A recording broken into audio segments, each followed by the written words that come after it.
What's up, guys? So back with you yet again, as usual. It is Saturday. What is it? February 15th. We have a huge college basketball card, as usual. Saturday is packed with college basketball, and this is during the all-star breaks for the NHL and NBA. So those sports are basically out of action, although I may just drop a little bit of info about the Four Nations games that are today and the NBA All-Star festivities that I think are happening today. I don't even know what goes on in the NBA, man. I think basically all the All-Star stuff, I think is tonight, is it? I don't even know. I don't know if the actual All-Star game is tonight or if it's Saturday. I have no idea, actually. I'll talk about it at the end of the show, though. Let's get into college basketball, first recapping yesterday, 3-1. Yesterday, we had the outright win on Ryder as an underdog, so that was good. The only loss was Siena as a 2.5-point favorite. They lost by 1. I haven't dug into the box scores to see what actually happened in those games, but that was the only loss. And then, yet again, I don't even remember what my other plays were, man. Like, I never remember. I always remember the losses. I never remember what the wins were. What were my other two wins? Who knows? I had a UCLA. They won in the late game. I don't know how that game went either. I know it was a pretty close game, but they won. And then, and they covered if you laid the line on that one instead of laying the money line. If you laid the spread, they still covered that. And then my other game was, what the hell was it? I don't remember at all, man. I apologize, but whatever it was, the other one won as well. So a nice 3-1 night for me yesterday. I'm up on the year, although not by a lot, but I want to just keep it going, man, because since the middle of last year, I'm still technically down because it was such a bad downswing towards the last half of last year. So I don't love that, obviously. And of course, trying to refresh my memory about what my other win was last night. And Action Network is like, nah, we'll just not do that. Thanks, Action Network.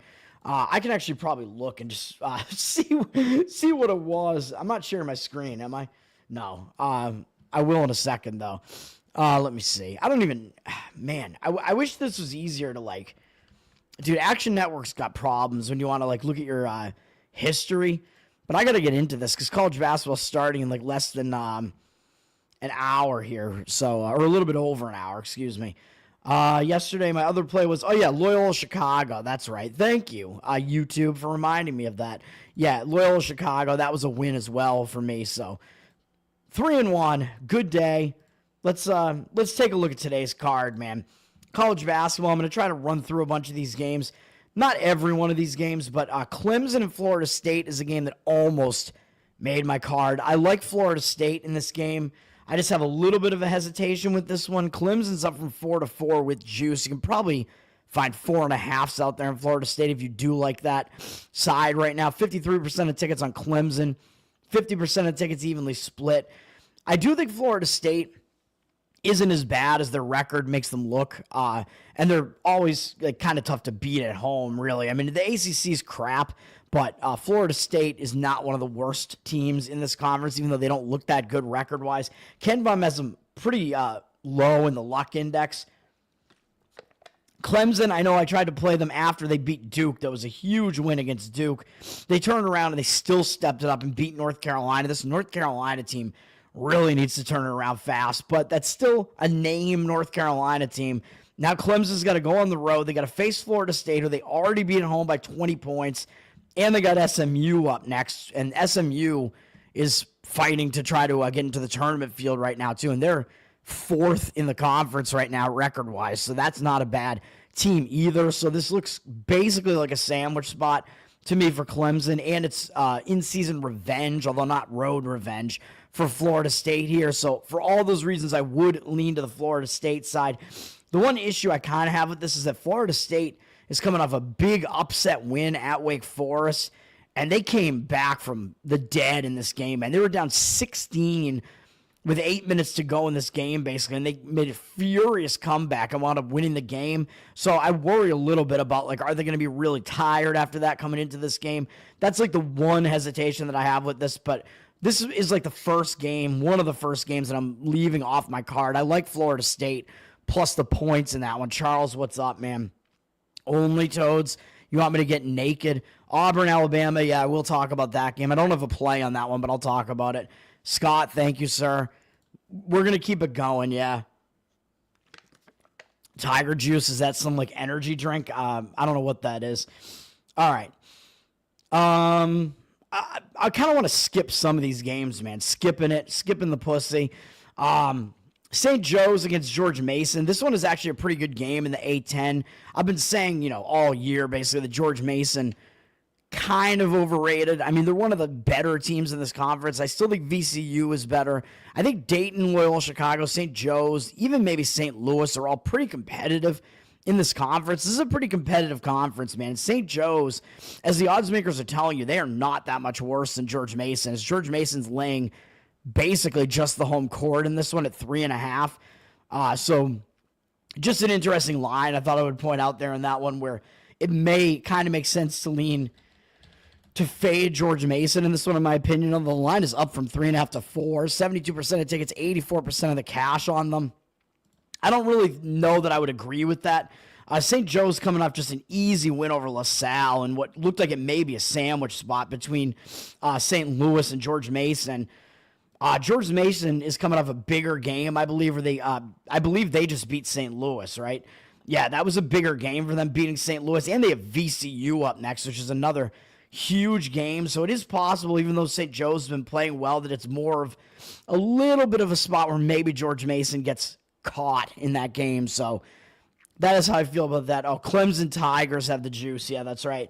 I keep forgetting what these team names are, man. Yeah, there are too many teams named the Tigers. Yeah, Clemson does have the juice. I have a pretty strong opinion on Florida State plus the points in that one, though. Like I said, that's one of the first ones. That was like one of the first ones that I cut from my card. It was really close. I have 8 plays today as opposed to the 11 that I had last week. Vandy, Tennessee, I'll talk about. I mean, we got the Battle of Tennessee here. Tennessee's coming off losing to Kentucky, where I thought that was a good spot to take Tennessee, which I did. I played Tennessee. I beat the number. I mean, Tennessee was up to 3.5 by the time it closed. I think I might have had Tennessee money line in this one, or it was -2.5 maybe. But Kentucky was beating them almost the entire game, and then Tennessee did have the lead with a few minutes left. And I had it on around this point. I was like, oh, Tennessee's winning by 2 with a few minutes left. All right, this is going to be a close game. And then it wound up looking not close at the end. But Tennessee, man, I mean, that was a big game for both teams, and Tennessee did play that game close to the wire, so I would probably be looking to fade Tennessee if I was going to play this game, even though they are back at home here against Vandy. They have a big game against Texas A&M up next, and A&M is now in the top 10 in the rankings. Texas A&M is definitely good. They're probably better than people think they are, so that is going to be a big game. I don't know that they're actually a top 10 team, but still, they're good. And Tennessee, the one thing I would say is this is a revenge spot for Tennessee, technically, though, because they did lose at Vandy, which was a game where I think I was on Vandy in that one, actually. Vandy always steps it up to play against Tennessee, man, because they're the little brother. So tough to read this game. I don't know how this game is going to go. Tennessee coming off that tough game against Kentucky, though, even though it is in-season revenge, I still kind of think you're going to get Tennessee maybe with the more potentially less focused effort here, let's say. Tennessee sitting at 12.5 in this one, 58% of tickets on them, but 62% of the cash is on Vandy. Vandy's coming off a loss to Auburn, lost 3 of their last 4, although 2 of those are on the road.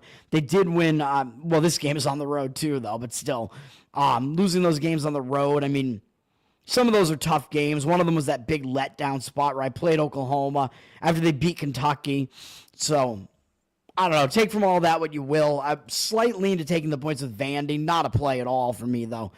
No, it is not a parlay. Where you lose one and you lose the whole parlay, I never do that.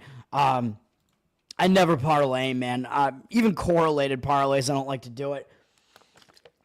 I know some of the professionals like to parlay 2 like decent-sized money line favorites together to try to knock the price down on those. But you still need both independent results to hit, so I really don't like it. I don't want to do that at all. I think you never get good enough odds on it. Wisconsin-Purdue is one of the big games. We have 4 ranked versus ranked matchups today, and this is one of them. Wisconsin, this is on CBS at 1 p.m., man. Number 16, Wisconsin. Number 7, Purdue. This is going to be a good game where I expect both teams are going to be focused, man. It is a second straight road game for Wisconsin. It is definitely a tough environment to have to go and play at Purdue, although they pretty much do every year.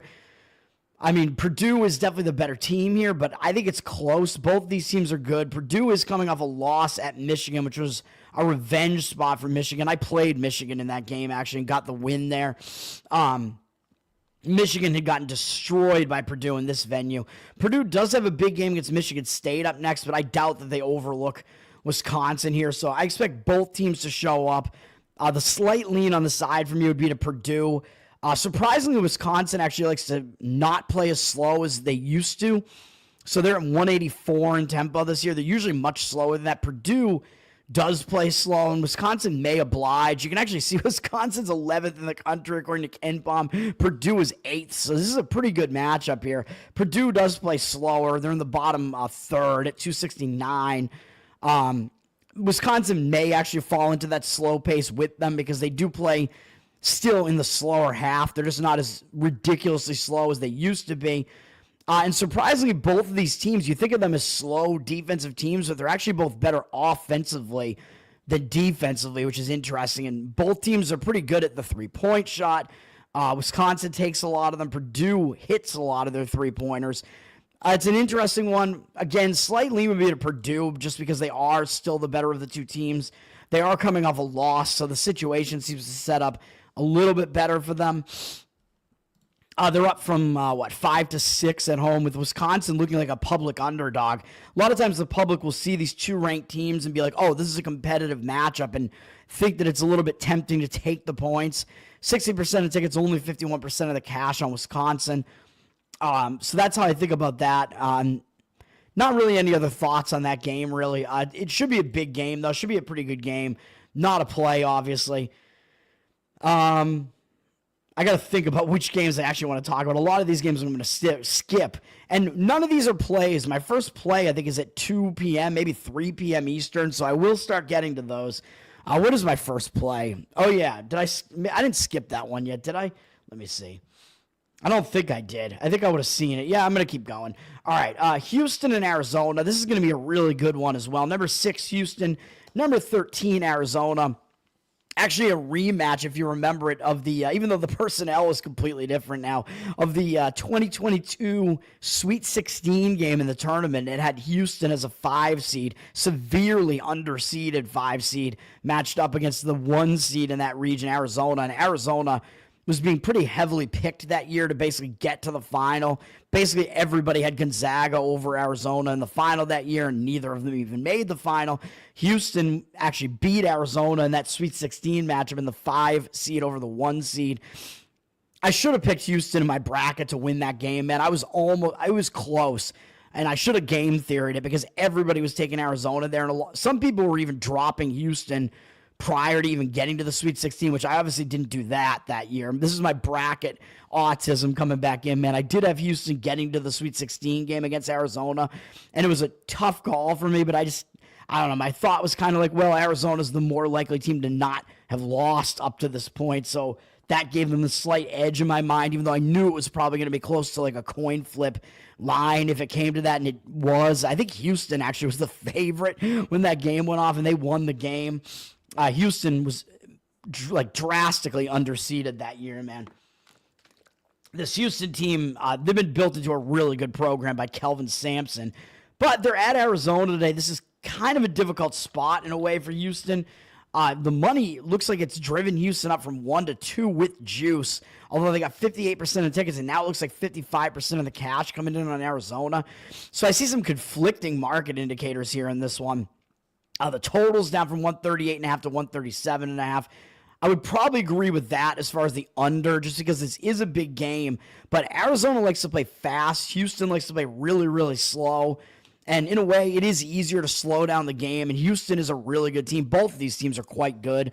But odds makers are telling you how good Houston is if they're a favorite on the road at Arizona. And Arizona is a pretty good team. So Houston may be able to slow the game down a bit, where Arizona doesn't really want to do that. So you may see that come into play. So that may mean I also lean slightly to Houston if I do expect the game to be slower, but it's a tough call, man. To me, you think the bettors would look at this and think, well, this is a competitive matchup too, and I'm getting points at home with this hot Arizona team. It looks a little bit tempting to do that, but so maybe that means the correct lean would be to the Houston side. I know there are some professional bettors that I know that do like the Houston side. Haven't really heard any of them like the Arizona side here. So there is that going for Houston as well. And both teams are pretty much 2-point offenses. Neither team does a lot of damage from 3, so that helps the under as well. And I think both teams kind of actually struggle at the free throw line as well. And I don't think either team puts a lot of their opponents on the free throw line. So all of that kind of, it does look like it has the makings for an under. It might be a tough defensive battle. Arizona, even though they play fast, they're a really good defensive team as well. Both of these teams in Ken Palm's rankings are top 15 in defense. They're both top 20 in offense as well, though. But we'll see what happens in this game, man. This is going to be one of the best games of the day, really. One of the other things I will say, though, is that when I said it was a tough spot, Houston is not used to having to go to Arizona to play in that venue, man, because Arizona's new to the Big 12, so that is a situation where Houston isn't used to that venue, so maybe a little bit of an advantage in that respect to Arizona, although I still have a slight lean towards Houston there. Yeah, sports betting is definitely made for autism. Even though I bet based on human behavior, like how I think the human behavior is going to be affected by the scheduling elements, it does sort of still become like a pattern recognition thing. Like, oh, this team's in a letdown spot. Okay, so it is still it is still autism, even though I'm not one of the real numbers analytics guys, because I know these are human beings. They're not robots. So, I actually forgot to look at West Virginia Baylor. I think, let me look at this game real quick. I don't think I actually thought about this game. I don't think it's going to be a play or anything, though. Baylor is coming off that big game against Houston. I think I did look at this game, actually. They lost by 11. I mean, I don't see a huge angle here. West Virginia and Baylor. I mean, it is a game where Baylor is actually, they're down from 10 to 8.5, but to me, that 8.5 looks high. Because I think from the public perspective, they're going to say these teams basically have the same record. So how is Baylor laying points like this against West Virginia? And that's the odds makers telling you that Baylor actually is probably a bit better than they look. And West Virginia, as I've been saying for a while, I don't think they should have been ranked when they were. I think West Virginia is probably not as good as they look. And you're looking at two teams that are probably going to make the tournament. They're probably going to be kind of in that 8, 9, 10 seed range. It's going to be interesting. 59% of tickets, 69% of the cash on Baylor. I don't know what that line move down was, but yeah, we'll skip it. But that is a game. I mean, it's a decent game. It's a big game in the Big 12 there, especially the team that loses that game is really going to have to kind of refocus after that and make sure that they don't miss out on the tournament. Virginia Tech, I mean, this is a big rivalry game, but man, these teams have fallen off, man. The entire ACC has fallen off. Virginia Tech actually did win at Virginia in the first matchup between the two, and that wasn't that long ago. It was only a few games ago, so maybe a little bit of an angle there, maybe with Virginia having the road revenge, in-season road revenge here, and Virginia probably is the slightly better of these two teams, even though the records are just a mess for both of these teams. Virginia coming off that easy win where they caught Georgia Tech in a really bad spot there. I don't know what I would do with this game. Really, the only angle I see is that it is a road revenge spot for Virginia, but Virginia Tech 2-point favorite, and they got 58% of the cash on them, and 52% of tickets seem to still think, well, Virginia, just because they have more program history recently with Virginia there, then maybe that's why the public is coming in on them. But the only angle I see, like I said, is kind of that road reversal revenge angle there. So that's the only thing I really see there. Washington and Penn State, I just point out because Penn State, 6.5-point favorite, even though you look at both of these teams and they're both right at the bottom of the Big Ten, and you think, well, both of these teams suck. Well, not really, actually. I don't think either of these teams is really that bad, but I think Penn State is, I've been saying it for a while, though, and they keep losing, but I just don't think Penn State is as bad as their record looks, and the odds makers are telling you that's the case, as they are a 6-point favorite here, so they have more than just the home court advantage built into this line. 86% of tickets, 93% of the cash on them.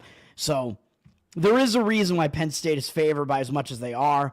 Vermont and Maine is going to be a nice, interesting one. Maine, I kind of want to see Maine make the tournament, man, to be honest, as I keep saying, because A.J. Lopez is a fun player to watch, and mostly I was turned on to him. I was turned on by him, man. Mostly I was turned on to him because of that, what he did at NJIT, as I keep mentioning on the show, because it was so hilarious, where he started taunting the, third grade field trip kids who were in the stands there for that game, because NJIT does not draw an audience, man, and a lot of the people in the audience that day were kids on a field trip, which is a cool field trip. Hey, you get to see a basketball game, hell yeah. It's hilarious, man. And Maine is never really any good, and the fact that they have a chance to win the American East, I don't know. I kind of like it, man. I kind of like this Maine team, and they got a.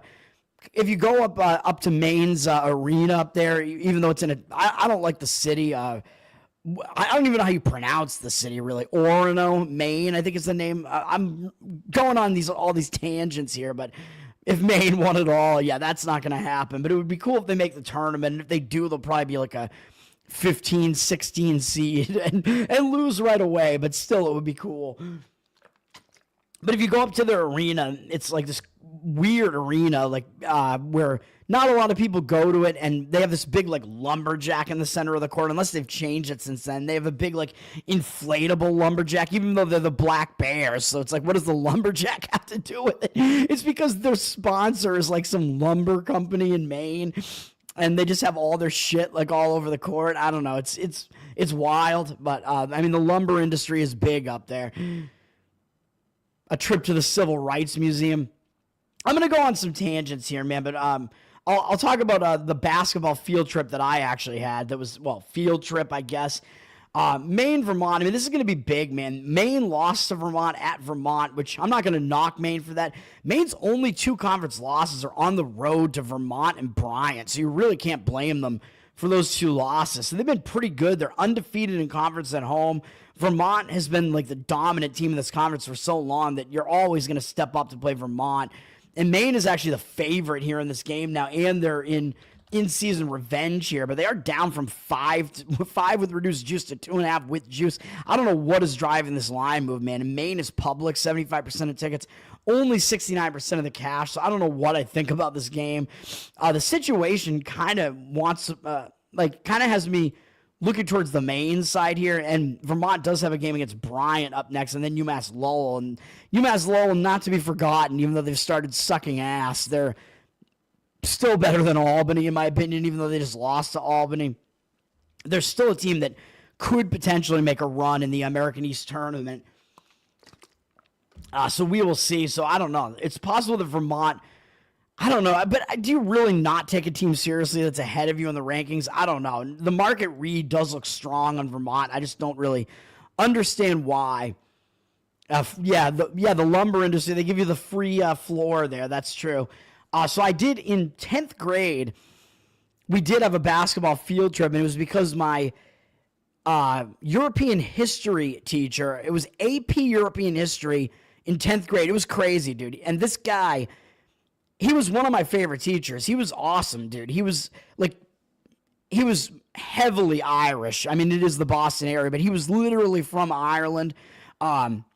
This dude, he came in and the first day, right away, he's laying down the law and basically but in a hilarious way where he's saying if you wear a hat, in my classroom, I'll throw it out the window. And he actually did that a couple times during the season.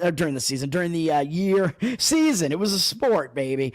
And he would have his college history notes with him the whole time, and he'd start writing all this shit on the board when he was talking about whatever it was, and he would intentionally make mistakes on the board basically once per class, and if you didn't catch the mistake that he made, the entire class had to run laps if you didn't catch one of his mistakes. It's insane. I know it's public school, but my school was not one of these shitty schools. It was one of the better schools, and I know it sounds insane, but everything about this class was hilarious, dude. And he was a good dude. On Halloween, one of the years after we took his class. I think it was senior year. My friends and I decided, let's trick or treat one more time after we hadn't done it for a few years. So we did, and we like took a car and just drove around. We went to this guy's house because we knew where he lived, and he invited us in, man. He and his wife, and he's sitting there drinking Guinness in his kitchen and just kind of making fun of our costumes and stuff. He was a good dude, man.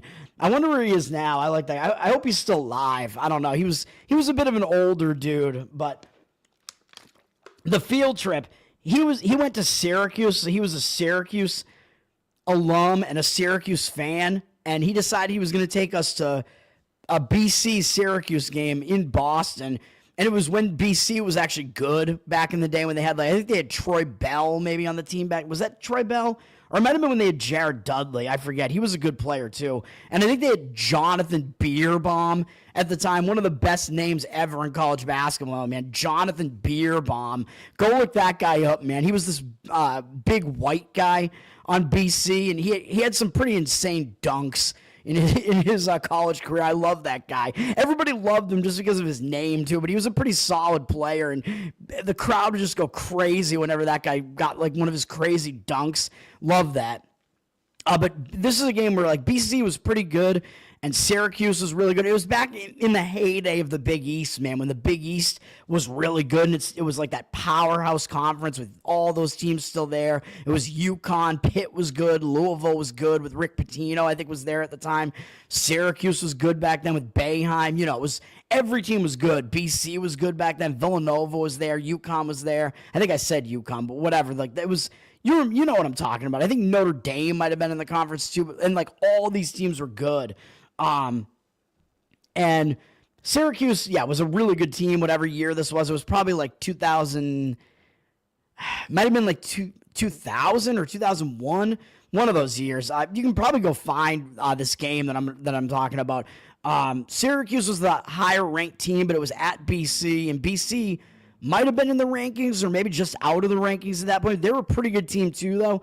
And it might not have even been an upset. I don't know, but it felt like it was an upset. But it was probably the line was probably close either way. I don't know. I wasn't a bettor at the time, so I don't know what the betting odds were on that game. But BC won the game. And, of course, basically everyone in the class was like rooting for BC, so we're all like going crazy in the stands, loving it. And my teacher there was wearing his Syracuse rugby jersey and just sitting there like really not happy. He was really getting intense about it. And then we get on the bus when it's over, and he goes, you won't be able to see me in the stands though, and I look completely different as a 15-year-old or whatever I was, but I had hair as well. But we weren't that close to the floor, man. We were like probably like a couple sections back, towards the middle of the court, but like a couple sections back. We might have been on the same side as the cameras, too. So there'd be no way. There's no way you could see us. But we got back on the bus afterwards, and the teacher, I'll just throw his name out there, fuck it. Mr. Morris was his name. Of course it was, because he was Irish. He gets on the bus and he goes, because he used to like to call us all like turkeys and make fun of us and call us dolts and stuff. And he'd be like, you may have won tonight, but you're still all pathetic little BC fans.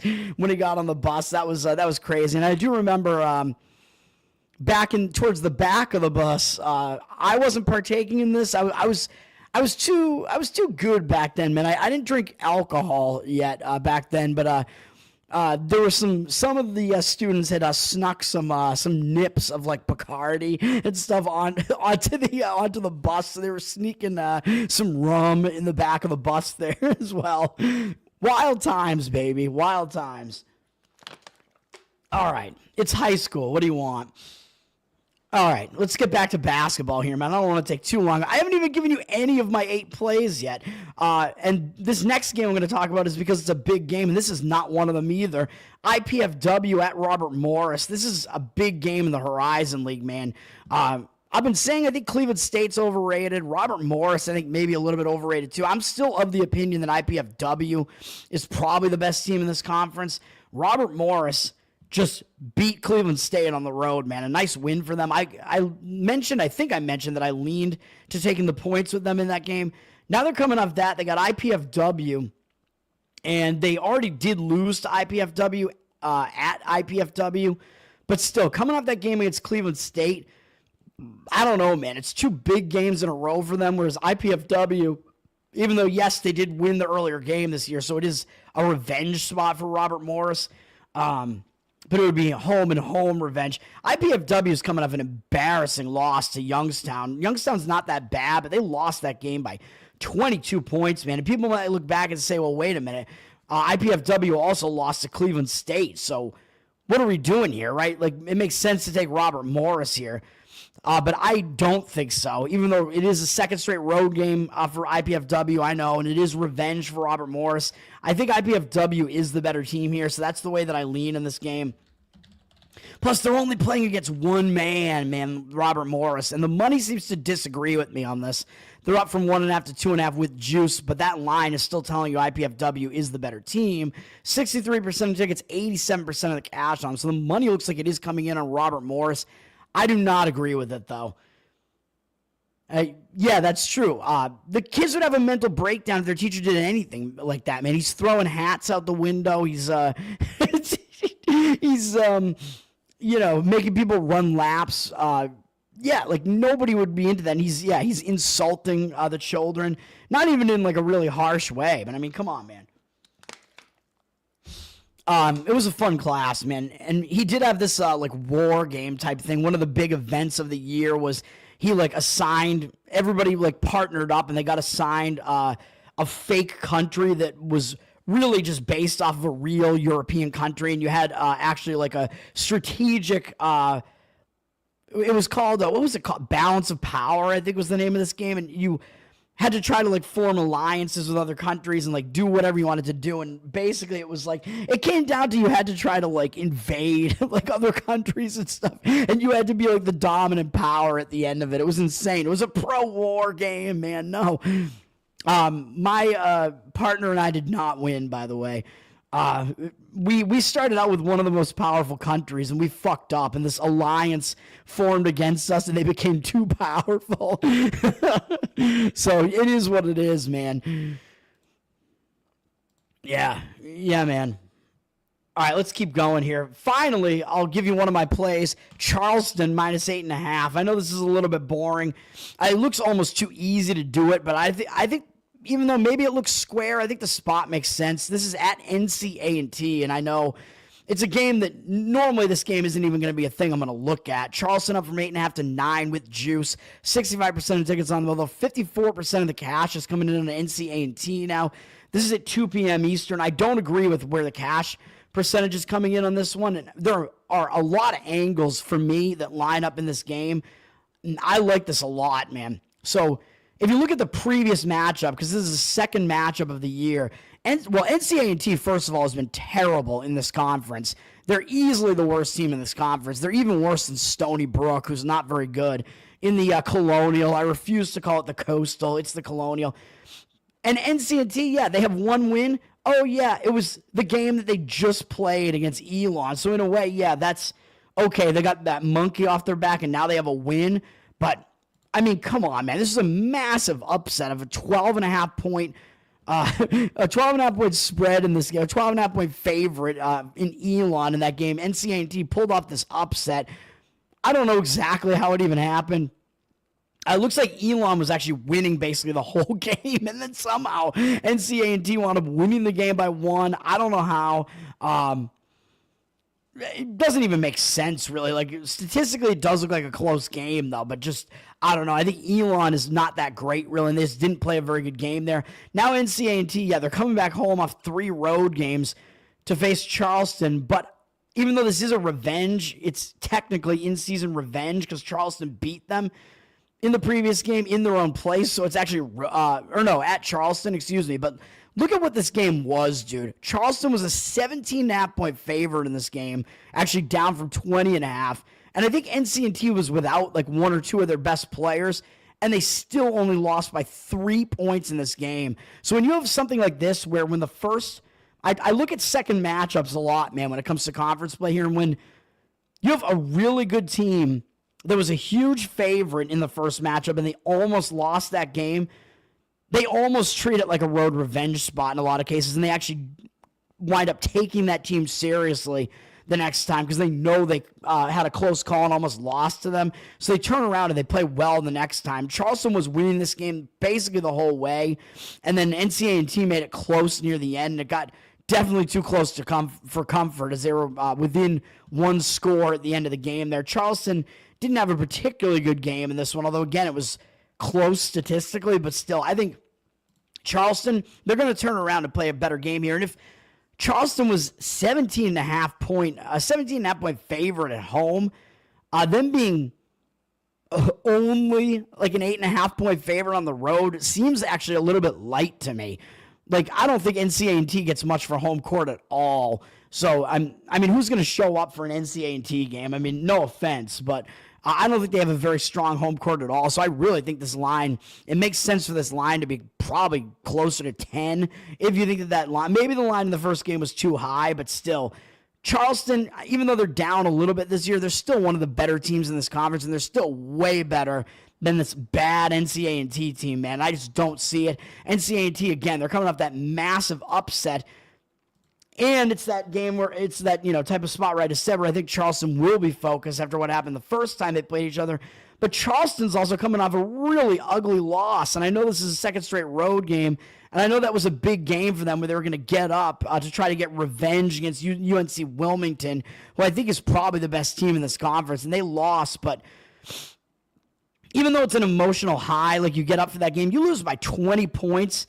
I think you're going to be focused in the next game, man. So to me, this looks like a focus spot for Charleston to me after the way that they played like ass the first game against this NCA&T team, coming off a 20-point loss. You're going to want to redeem yourselves from that. So all of that has to be on Charleston in this one, even though I don't know what is going on with the cash percentage here. So I'm laying the points with Charleston in that one. You hope they win. Are they going to get crazy? Wait, homecoming? Oh, yeah, because they're coming home from a road trip, right?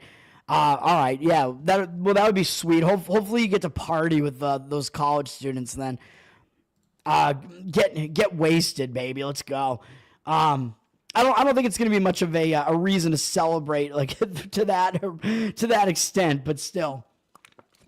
Monmouth and Towson are playing a game where they just played each other, so it's kind of interesting, I guess. Monmouth just lost at home to Towson. Now it's a little bit of a road revenge spot for them, but Towson is definitely the better team, so I don't know what you want to do with that one. Staying away is what I'm doing in that one. Towson down from 9 to 8, 74% of tickets, only 55% of the cash, so it looks like some of the money is agreeing with that quick road revenge angle there with Monmouth. Jacksonville and North Alabama are both sitting close to the top of the, the A-Sun conference there. So Jacksonville, they are the worst team, though, in this matchup, as the odds makers are telling you, but the line has dropped from 6.5 to 5.5, so it looks like some money has actually come in on the Jacksonville side despite that. And I believe this is a second matchup as well, where Jacksonville did win the first game against North Alabama. So North Alabama, even though it was a home win, it's still technically revenge for North Alabama. So I don't know what I would do in that game either. Let's see. What other games do I even want to talk about here? Samford is at Wofford, and this line is actually pretty close to a pick'em, I think. Samford just lost 2 games in a row to East Tennessee and Chattanooga. Those are good teams. But Samford looking more vulnerable than they were last year in this conference, man. Now they're going to Wofford, who they already beat at home by double digits. So with Furman up next, who they also lost to, that's a road revenge spot. It's possible they still overlook Wofford, man. It almost has like a look of a sandwich spot here. Wofford coming off beating Citadel barely by 3 points. Citadel. Wofford, that was a bad performance out of them. So I would lean to Wofford in this game. Samford only being a 1-point favorite, it almost looks too easy to take them. 64% of tickets, 94% of the cash on Samford, though, but that is not the way that I would look in that game. Let's see. What else we got? Duquesne and Dayton, I will just say that I believe this is a road revenge spot for Duquesne, if I'm not mistaken. Is it? Dayton went in and smashed Duquesne at their own place by 20 points, so it is road revenge for them. They do have Loyola Chicago up next, which may draw their focus a little bit more. And this is a game between two really slow-paced teams in Duquesne and Dayton. And Duquesne is completely fallen off. They lost 5 games in a row, and then they finally did pull off a big win over Loyola Chicago, but I think it's going to be a bigger game for Duquesne. It's road revenge. Both teams play really ugly, slow basketball. So you're asking Dayton to cover a double-digit spread. That's a pretty big ask. They're down from 11 to 10.5. 65% of tickets, 95% of the cash on the Duquesne side. So the money looks like it is coming in on Duquesne. So I would agree with that and agree with taking the points with Duquesne if I was going to play that game. UConn is coming off 3 big games in a row, man, where they beat Marquette on the road, came home, played a tough game against St. John's at home, turned around, went out on the road and beat Creighton. That was the game where I played them. I thought it was not the greatest spot for Creighton, and it was road revenge for UConn. Big games all in a row. Now they have to fly back east for a second straight road game and go to New Jersey and play Seton Hall, who sucks. I guess this is the first time they play them, because they play them at the very end of the season, too. So, and they got Villanova and then St. John's again up next. So a couple of bigger opponents up next, too. Looks like a spot where UConn could easily overlook Seton Hall. But Seton Hall is just so bad this year, man, that I just don't even know. I mean, obviously, I'm not going to play this game. I would lean to taking the points with Seton Hall here, but man, it's just a bad spot for UConn. But Seton Hall is such a bad team. I don't even know what we're going to see out of them. But they did just lose at Georgetown. The game before that, they lost by 30 points at home on this floor. So it seems like they're probably going to want to redeem themselves from probably the worst home loss of the season. And it wasn't even to a good team. It was to Butler. So the spot does set up to have me leaning to taking the points with Seton Hall, but I'm not going to do it. They're just so bad. Connecticut up from 13 to 13.5 with juice. 60% of tickets on them. 65% of the cash, though, on Seton Hall. I agree with the money there. Let's see. I'm going to start try to go a little bit faster here, skip some of these games. We'll get to my next play here. I do want to talk about some of these bigger games, though. Skip it? Yeah, that's right. Oh, you live near A&T. Oh, all right. Yeah, don't go to an A&T part. I mean, aren't there just a bunch of nerds that go to that school? I mean, they obviously can't play basketball. So I don't know. I have no idea, man. So yeah, some of these games not very interesting to me. I'll try to talk about some of these other big games, but next up, we do have my next play is Georgia plus the points. Georgia plus 2.5 against this Missouri team that I don't trust them. I don't trust them on the road, and I do like Georgia as a home team. Missouri is up from 2 to 2.5. 54% of tickets on them. Of course, the public's going to come in and play the when it's basically a pick the winner situation. They're going to come in and play the team that has the better record, the team that has the more potent offense. They're not going to want to play the team that plays ugly like Georgia, and who is unranked now. But 81% of the cash coming in on Georgia, so it looks like a big cash disparity in this one. I'm going to be on Georgia. I like this. I think Missouri is a little bit overrated. As I've been saying, Missouri, I don't like the spot that they're in, man. They played so many big games in a row. They beat Ole Miss, went on the road, killed Mississippi State on the road. Huge game there. Went on the road and hung with Tennessee on the road. Came back home, had another big game against Texas A&M where they hung with them too. Then they came off of that and they smashed Oklahoma and just obliterated them by whatever that is, 24 points. So coming off that many big games in a row and then a big performance, they got to be feeling real high on themselves off of that win over Oklahoma. And I know they're stepping down in class a little bit to face Georgia here, but I don't like the spot at all. This Georgia game is just sandwiched in between all these bigger games and a game where they won by so many points that they got to just be feeling a bit plump and gay here. And up next, they got to play Alabama, man. That's going to be a big game too. So it has the looks of kind of a sandwich spot to me here. And they got to go to Georgia, and this Georgia team who started out hot to start the season. They're not a bad team, but they got to start turning the season around, man. I think Georgia has much more motivation here. They need to get some wins over some ranked teams.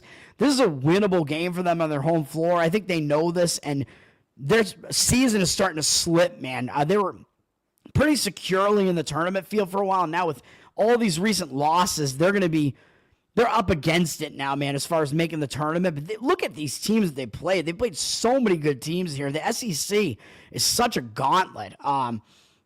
Basically none of these teams are bad except for South Carolina, who they beat. Even Arkansas, what is that? That's their worst loss to Arkansas. And even Arkansas is kind of on the bubble right now to make the tournament, and Arkansas is not even that bad. So this Georgia schedule has just been brutal, man. So I don't think they're even as bad as they look at this point. They're coming off a bad, ugly 16-point loss. And people are going to look at this too and think, well, wait a minute. Georgia just lost to Mississippi State, who Missouri killed on the road. And then they lost to Texas A&M, and I believe I just said Missouri they hung with Texas A&M, really close, and Georgia did not. So the public that likes to do, the transitive property type of stuff is going to look at this and think this is really easy to play Missouri as well. And yes, I know Georgia has Auburn up next, but it's not for a week. And like I said, they got to be focused on this home game, man. Where they lost their last home game, they got to be focused on this because they got to get some quality wins here to add to their resume here. And Georgia, they play the more slow down style here. So even though they're not the better team, they're 39th in KenPom's rankings, which isn't that bad. They're the 25th ranked defense, so they're the better defense in this game against Missouri, who's up here at 36. I mean, Missouri's not bad. They do have the way better offense, but you're getting Georgia getting points at home with the better defense, and they're the team that likes to play slower. Missouri's at 150th in tempo, Georgia down at 216. So Georgia likes to play slow. They like to play ugly. They like to play defense. That's not really what Missouri wants to do. So you do have the pace and contrast here. Georgia might be able to do that at home. And the thing that puts us over the top for me is Georgia in conference play against this tough SEC schedule.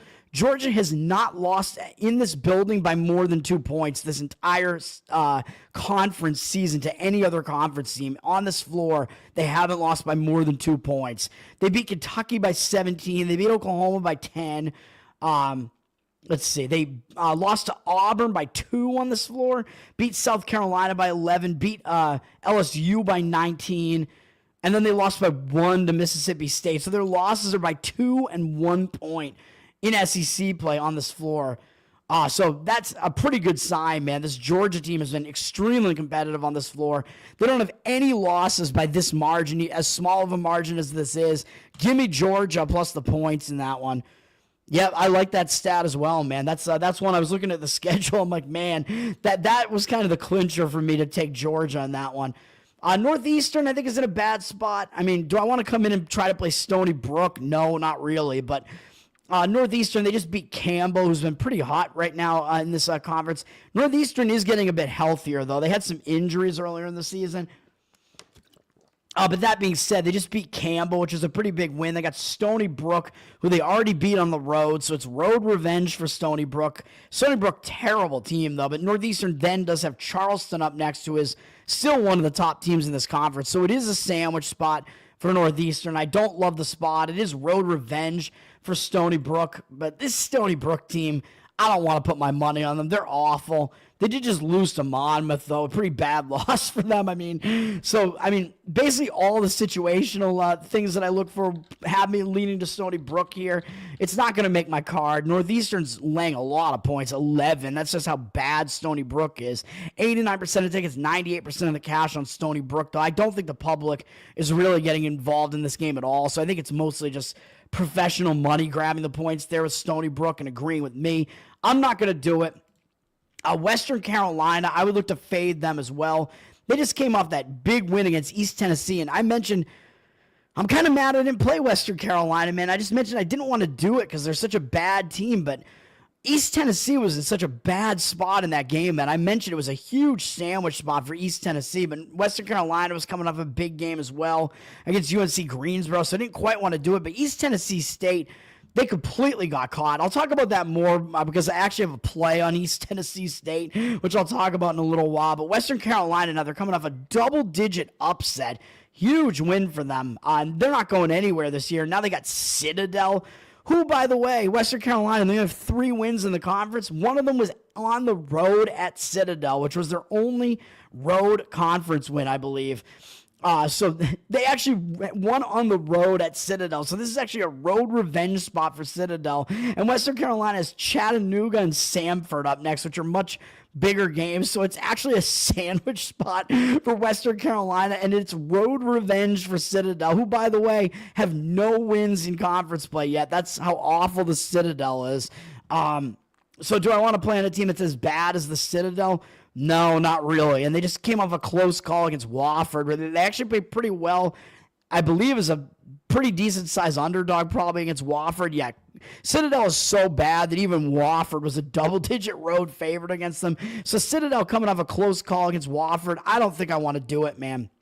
And I believe Western Carolina actually got that win in overtime, though, against East Tennessee. So that makes it even worse for Western Carolina. So I would only lean to taking the points with Citadel here, but they're so bad, I'm not going to do it. Western Carolina up from 6 to 6.5 in that one. Stony Brook, yeah, it does sound like a place, yeah, an old folks' home. Thank you, Will. Stony Brook, they're a college on Long Island, I believe. I knew a couple of people that went there, actually. It's a small school on Long Island, if I'm not mistaken. All right.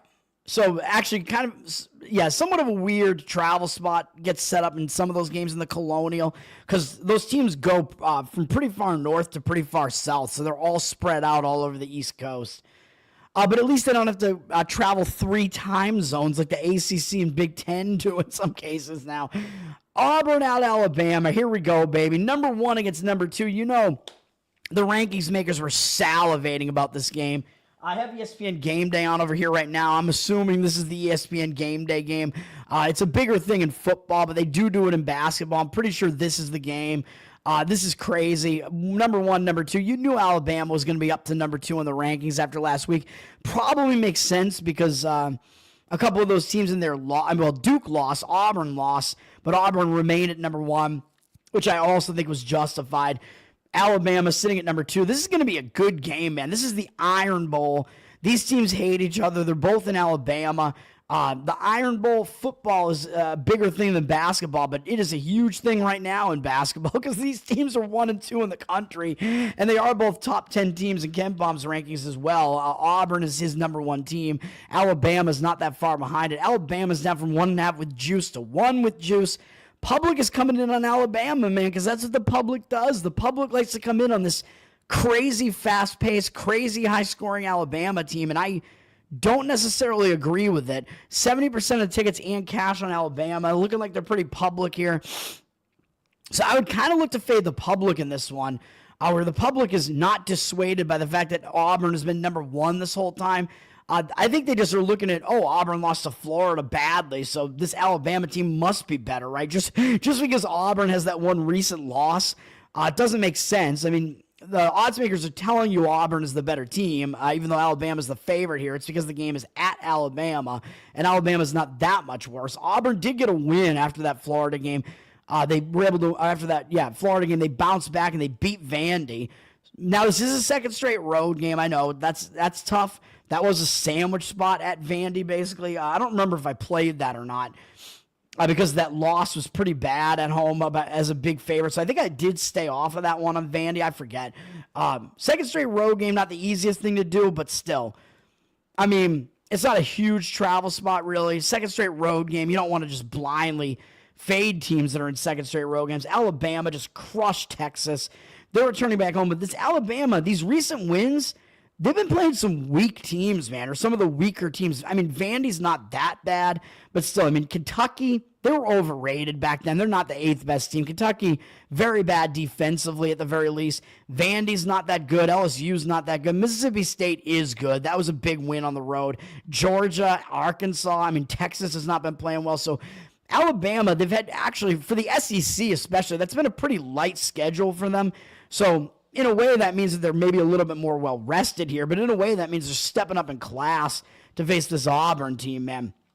And maybe they're not used to facing these, like, top-tier teams right now because they've had an easy stretch of games, whereas Auburn has not quite had it as easy in their recent stretch. So, yeah, that is one thing to look at as well. And the other thing to look at is that Auburn is still the better defensive team. Ken Palm has them. Hilariously, Ken Palm has these teams as number 1 and number 2 in offense, and Auburn is actually the number 1 of the 2. So a lot of offensive efficiency here. But he does have Auburn 17th in defense and Alabama down at 40th defensively. Alabama plays a ridiculously fast tempo, number 2 in the country. Auburn 133rd. So Auburn, under Bruce Pearl, Auburn has liked to play fast, though. So I expect this game probably will be faster paced because Alabama will try to play as fast as possible, and Auburn doesn't necessarily hate playing at that tempo. They play still on the faster side of things, even though they're a little bit slower this year than they usually are. But Auburn, you're getting the somewhat substantially better defense in this game here. So that kind of would put me, as far as my lean, I'm not playing this game, but that would have me leaning slightly to the Auburn side in that one. And the fact that the market is making it look like Alabama's the public team here. And what I just said about the schedule strength that we've seen over the last couple of weeks, that recent stretch there. So I like Auburn for all those reasons, and I actually would lean to the over in this game. And this is a really, really high total. I mean, look at this total, 172.5, because the odds makers are looking at and saying, well, these are the top two offensive efficient teams. Alabama doesn't play that great defensively. And 68% of tickets, 65% of the cash on the over still, but I don't know about that. I mean, the public, to me, I would think they would be dissuaded because this total is so high. This number is so high, but when the number is that high, the odds makers are telling you something. So I think the over makes sense in this game as well because both of these teams can score. You're probably going to see this game being really fast as well. So that's how I look at that game. That's the big game of the day, man. I'm not going to play the game in either way, but a toss-up, yeah, pretty much. I mean, the odds makers are telling you that it is.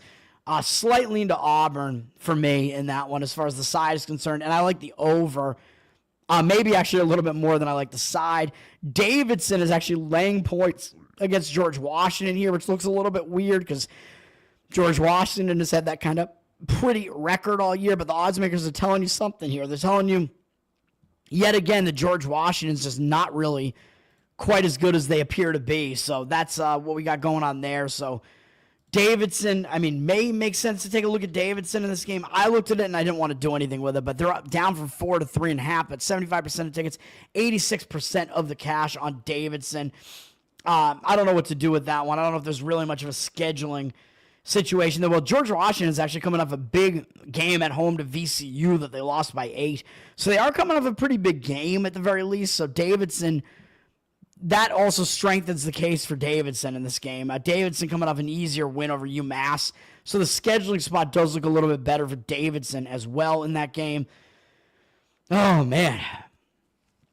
Man, I am out of breath here. Colorado State, this is a road revenge spot for Wyoming. Colorado State already went into Wyoming and beat them easily by 16 points. Now Colorado State is coming off playing New Mexico, San Diego State, Utah State, and they only lost by 8 to Utah State. They beat San Diego State.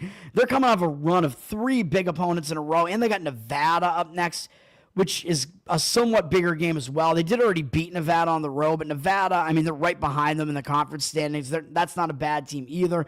They could overlook Wyoming in this game, man. Wyoming, they're a bad team. I mean, they like to slow the game down. They're really ugly offensively at times. I don't quite want to do this, and the market read looks totally against this. Even though I think the spot makes more sense for Wyoming in this one, the market looks totally against it. And one thing is, Wyoming is coming off a big performance where they hung within 4 of New Mexico on the road, and Wyoming was winning this game in the final couple minutes of the game, basically. So I don't want to play Wyoming off of that either. They were 16.5-point favorites and almost pulled off the upset at New Mexico, and now they have to play another road game up at Colorado State. So that would be the case against Wyoming there. So I'm not going to play this. 10.5, up from 10.5 to 10.5 with juice. The money is coming in on Colorado State. 71% of tickets on them. 60% of the cash on, or 71% of the cash, on Colorado State. 60% of the tickets on Wyoming. So the market read looks like it's on Colorado State. Again, I'm not totally sure I agree with that, but I do definitely see arguments, like I just pointed out, to fade Wyoming as well. I see arguments to fade both teams in that one. Scoreboard, thank you, man. Thanks for hanging out again. All right. What else do we have happening here? Let's see. Come on, man. All right. Next up, next game I'm going to talk about. Again, I'm trying to get through this, skip some of these games. We're getting into the later parts of these games here, or getting into some of these later games as well. Jacksonville State at Louisiana Tech, I will say, is going to be a big game in the Conference USA. Jacksonville State just had a pretty ugly loss at Sam Houston, but I told you Sam Houston, even though they're not good in this conference as far as their record, they're actually not as bad as they look. So I thought Sam Houston was a decent look in that game. Now it is the second straight road game for Jacksonville State. They did just lose a long win streak. So a lot of times when a team does lose a long win streak, they get hung over into the next game. So even though that was kind of an ugly loss, it is possible they get hung over into this game. They did already beat Louisiana Tech at home, although it was only by 2 points. Louisiana Tech, they're coming off a loss to Kennesaw by 22 points at home. So they're coming off a much more embarrassing loss, in my opinion. So I would lean to the Louisiana Tech side in this game. And they're down from 4.5 to 3 with juice.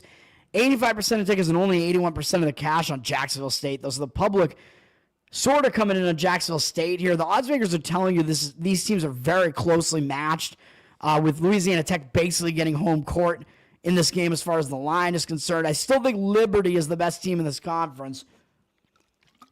And Louisiana Tech may have a little bit more motivation because they are behind Jacksonville State in the conference standings. So that's how I look at that game. Nichols and Southeast Louisiana. This is going to be an interesting one as well in the Southland. Nichols is coming off a pretty embarrassing loss at home to Northwestern State as a 7.5-point favorite. That's a bad loss.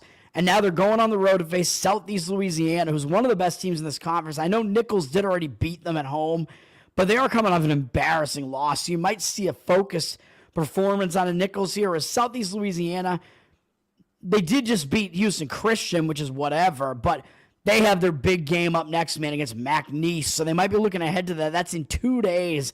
They got to face McNeese. And McNeese, of course, we know they're the dominant team in this conference. Southeast Louisiana has kind of put themselves in a position where they may be the second best team in this conference. That is a big look ahead spot. And Nichols, I think, is kind of in an embarrassed bounce back spot here. So I would look to Nichols in this game.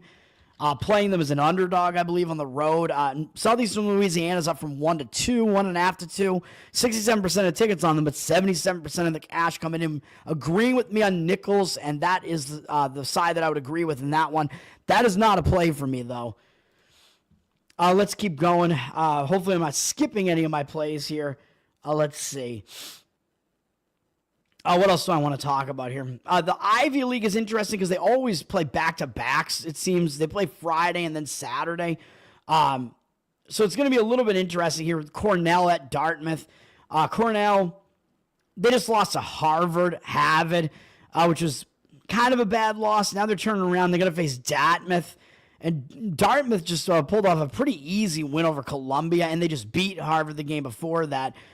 I don't know what to think about this game, and arguably, it's a bounce-back spot for Cornell because that was an ugly loss, and Dartmouth is coming off a pretty nice win and probably looks a little bit better than they are right now. Cornell is still the better of these two teams. Cornell laying points on the road, up from 3 to 4, so the money is coming in on that side. I don't disagree with that.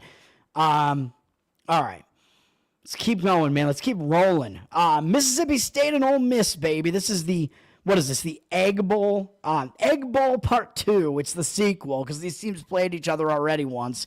The Battle of Mississippi. This is a big rivalry game. Mississippi State won the first game at home in overtime, and I actually laid the points with them, and they won and didn't cover, so that was great. But now I would say probably the tables are going to turn in this one. This is number 22 at number 19. Mississippi State and Ole Miss. Yes, both of these teams are good. Mississippi is the better of these two teams, as Ken Baum has them at 20 and Mississippi State at 31. So Ken Baum is telling you Mississippi, Ole Miss is the better of these two teams. I think the spot sets up better for Ole Miss as well. Mississippi State was playing pretty tough against Florida, even though they lost by 13. I had Mississippi State in that game because that was Florida off that huge win over Auburn. I thought it was going to be a letdown spot for Florida. Mississippi State was in that game late, even though they lost by double digits. This is a close game, closer than you think a little bit late in the game. It was still within, I thought the game was still within one possession fairly late in the game. Maybe I'm mistaken on that. I guess I'm wrong about that, but it was close. Mississippi State did have the lead into the second half. So now they're coming off that game. Pretty big game there. I mean, this is obviously a huge game as well. They do have Texas A&M up next, though, but Ole Miss, I think the spot might set up better for them because it is revenge for them, at least, because they lost at Mississippi State, barely. And they're coming off a close call, 2 close calls in a row against LSU, but they were coming off that big win over Kentucky in the game before that. And then they had a close call again against South Carolina. second straight road game, maybe looking ahead to this one, so you can kind of explain why their performance wasn't good in those two games. So I think they're going to show up and be focused in this game, man. Coming off a couple of like bad performances and now in this big revenge spot in a rivalry game, and they are the better of these two teams. I like Ole Miss in this one if I was going to play it, which I'm not. But Ole Miss down from 4.5 to 4. So you can get actually a pretty decent price on this game, too. I think Ken Bond probably has Ole Miss winning this game by a little bit more than that. 58% of the cash are on them, but 56% of the tickets on the other side of Mississippi State. Public looks like they want to come in, I'm going to be able to grab the points here. It looks like a competitive matchup. And Mississippi State did beat them already at home, so they should be able to cover as an underdog on the road, right? Yeah, not so fast. I would lean the other way, as I just said. Ole Miss actually good defensively, as Beard has kind of turned that around. That was not the case when he first was there, but he's gotten his players to buy into the system. They're playing much better defensively. They're the better defensive team fairly significantly, actually, and teams are close offensively. Both teams like to play kind of a mid, maybe a slightly slower tempo style, so you're not going to see much of a difference there either. So it pretty much just comes down to, I think, Ole Miss in the slightly better spot. They're the better team slightly, and they have the better defense. So that's what you got going on there, even though better defense laying points. Next up, Texas San Antonio plus 1.5 is going to be a play for me. Let's see. Who is that against? That's against Tulsa. I'm going to fade Tulsa. The cash percentage looks like it's on Tulsa. I don't get it. They're down from 2 to 1, so the line looks like it's moved in the direction of Texas San Antonio. 68% of the cash on Tulsa and 50% of tickets evenly split. I don't agree with it. The odds makers are telling you that Tulsa is so bad that they're not even getting home court against UTSA. So they're telling you UTSA is actually the better of these two teams, even though both teams have similar records and they're both awful records. Tulsa just pulled off a big win, man, on the road at Temple. They were 8.5-point underdogs. That is a big win for Tulsa, man. And this is a game where maybe a little bit misleading, and Tulsa had to come back in this game multiple times. Temple was beating them multiple times. Tulsa had to make a furious comeback, like I said, a couple of times in this game. What's going on here? Come on, man. I want to see the stats here. Temple had a pretty off shooting night in this game, really. 29.4% from three, not great. Tulsa, 53.4% from the floor. I mean, that's a little bit higher than you'll see. Tulsa had the 3-point advantage in that game. Now they're coming back home. They get UTSA, who, by the way, they already beat on the road. So this is a road revenge spot for UTSA. And they got North Texas up next in 4 days. That's a big game against North Texas. North Texas up near the top of this conference, even though, of course, Memphis is the team that's winning the conference and is probably the best. I mean, they are the best team in this conference because this conference is not very good. But North Texas is a pretty good team. So this game is sandwiched in between two of the better teams in this conference, and one of them, Tulsa, just upset. And it is a road revenge spot for UTSA, like I said. In-season road revenge. Kind of just, you don't want to use it as your only angle, but you can use it to kind of clinch a spot for you and add to it. Yes, it is a second straight road game, but they've lost 3 games in a row, man. So I think they got to show up focused for this game. Road revenge spot. Coming off some somewhat ugly losses, although the losses were by 1, 1, and 5, though, so I don't know how ugly that really is. So they've been competitive in those games, and you're asking them to cover as a small underdog here and not even necessarily win the game. Although if it's at plus 1.5, they're probably going to win the game. But give me Texas San Antonio. That might be the weakest of all of my plays. Let's keep it going, man. I'll point out North Carolina is still getting a lot of respect in the market as an 8.5-point favorite. That line's gone up, too, from 6.5. It was 7.5 earlier this morning on the road at Syracuse. So the public might think that line looks way too high and that it makes sense to grab the points with Syracuse, who they know the name Syracuse and they know that North Carolina has been struggling. Syracuse isn't playing well either, though, and the odds makers are still telling you, at least, even though maybe they're respecting North Carolina too much, but they are still telling you that they are enough the better team that they're laying points on the road. So that's what you got going on there. Wake Forest and SMU is a kind of big game as far as the bubble is concerned, as both of these teams are kind of sitting, like, kind of going in and out of the bubble as far as making the tournament, man. So this is a big game for both teams. Wake is coming off a loss to Florida State, which is not a great loss, which I already mentioned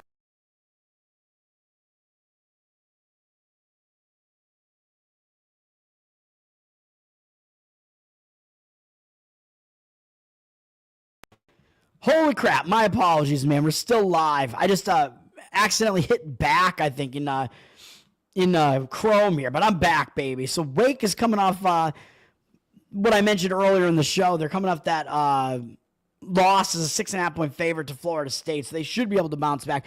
Let me know if you can still hear me, guys, if you're still in the chat. Make sure my audio is still fine here. Although, actually, I could probably check real quick as well. Let me just make sure it is. Let me see here. Let me get back to, I was going to go to SMU.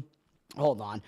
Sorry about that, guys. But at least StreamYard, if you just back out of it, it keeps the show live. So there we go, at least. Let me see. Is my audio still working? Yes, it is. All right. SMU. Oh, what do we got going on with SMU here, man?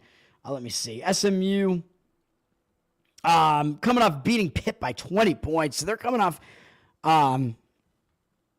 YouTube stroke down. No, it was me. I think it was me. I backed out of the live, man. I apologize. I accidentally hit the back button in Chrome, so that just has you exit the studio in StreamYard. SMU is coming off a pretty big win, really, over Pitt, who's another kind of bubble team, by 20 points. So Wake might be the team that makes more sense in this game based on what happened in those last games. SMU's up from 7 to 8, though. So oddsmakers telling you SMU is the better team. 65% of tickets, 76% of the cash on. So the money is coming in on the SMU side. I'm not quite sure that I would agree with that, though, with the spot, how the spot sets up there. Penn at Brown. Oh, boy, man. This is an interesting one. Both teams played last night, and Penn, as 16.5-point favorites, took Yale right to the wire and lost on a layup in the final 8 seconds to Yale. Penn almost beat Yale as a giant underdog on the road. Yale, the best team in this Ivy conference here. And that was last night. Now it's a second straight road game, so it's not a good spot for Penn. And they were coming off a close call against Princeton the game before that, too. But now they're going to face Brown. And they did lose at home to Brown, so it is a road revenge spot. So it gives me a little bit of hesitation, even though Penn basically played their guts out last night. So if you were going to force me to play this game, I would still play Brown. But it is a road revenge spot for Penn, so that gives me a little bit of hesitation. Again, I would still fade that one factor, though, because I think that game was so big against Yale. But then the other problem I have with this that is going to just keep me off this game entirely, Brown had a big win against Princeton last night, man. Princeton was a 4.5-point favorite at Brown, and Brown destroyed them, kind of. They beat them by 14 points, and the score was even more ridiculous than that at halftime. 18-point lead at halftime. So Brown had a really good performance against Princeton, getting some revenge there. And Princeton is the second best team in this conference still, probably, I would say, although Cornell might be making a case for that. But still, both teams, unfortunately, because Penn is in such a bad spot after what they did last night, both of these teams are in bad spots. So we'll stay off, but this is at the Pizzatola Sports Center in Providence, Rhode Island, man. I hope they serve pizza there. I've never been to a game at Brown. And we have the noon slate is already kicking off, man, with it looks like the Arkansas, what is this, Arkansas, Texas A&M or something like that is on right now. Not a game that I covered on the show, but that game is up right now. All right, let's see. So that's how I feel about Penn and Brown. Harvard and Columbia, Harvard. A lot of kind of angles to look at in the Ivy, even though I'm not playing any of these games. Harvard just beat Cornell. That's a pretty big win, and they already won on the road at Columbia. So this is a road revenge spot for Columbia. And they got Princeton up next, so this looks like a sandwich spot between two of the better teams in the conference with road revenge for Columbia. But Columbia's coming off a nice win last night, smashing Dartmouth. So they might be feeling a little high on themselves, too. And I keep saying Columbia. I do think Columbia is a little bit overrated. So this is one I'm not going to – oh, no, excuse me. Columbia lost to Dartmouth. What am I saying? They got killed last night. But now this is a second straight road game. It is road revenge. I'm not going to add this game, but this game was close to making my card. Close to making the card today. Have it on the card. It would have been Columbia. I leaned to taking the points with Columbia here. Harvard up from 1 to 3, but I don't agree with that move at all. 67% of tickets, 85% of the cash on Columbia. And Ken Baum actually has Columbia as the better team, so I don't know if there are injuries on the Columbia side or what's going on, because Ken Baum is telling you that this line should be way closer to a pick 'em. So I have no idea what's going on there. Plus, it's a bad spot for Harvard. So I was very close to taking the points with Columbia in this one. I just don't know what the reason for that line move is, and it's a line move that just doesn't make sense to me. And there is going to be another one that I am still actually playing, but still, that one I'm just a little bit hesitant because I know Columbia they're just not as good as they look, but Harvard is worse than Columbia, so I'm going to stay away from that one. Boston Toad, yeah. Harvard, kid. Harvard, yeah. I'm up there a bit when I go to the Sinclair is a music venue that's up there. It's close to Harvard. You get off the red line there, the subway at Harvard, and walk over to the Sinclair there when you go to shows at the Sinclair, man. That's like basically the only thing that brings me up to Harvard at this point. Villanova at Providence. I got to play in this one, and it's on Providence plus 2.5. This is a bad spot for Villanova, man. So I'm going to do this. Villanova's up from 1.5 to 2.5 with juice. You might even be able to find a 3 on this. I got to look. I was waiting on this one because I saw the line moving up, and I'm like, I don't even understand why. Even though it might drop back down a little bit, you probably won't lose that much value. Grab at least the 2.5 with Providence here. 51% of tickets, 72% of the cash coming in on Providence. So the market is in agreement with me on that one as far as the cash percentage. I just think the spot for Villanova is just real bad at this point, man.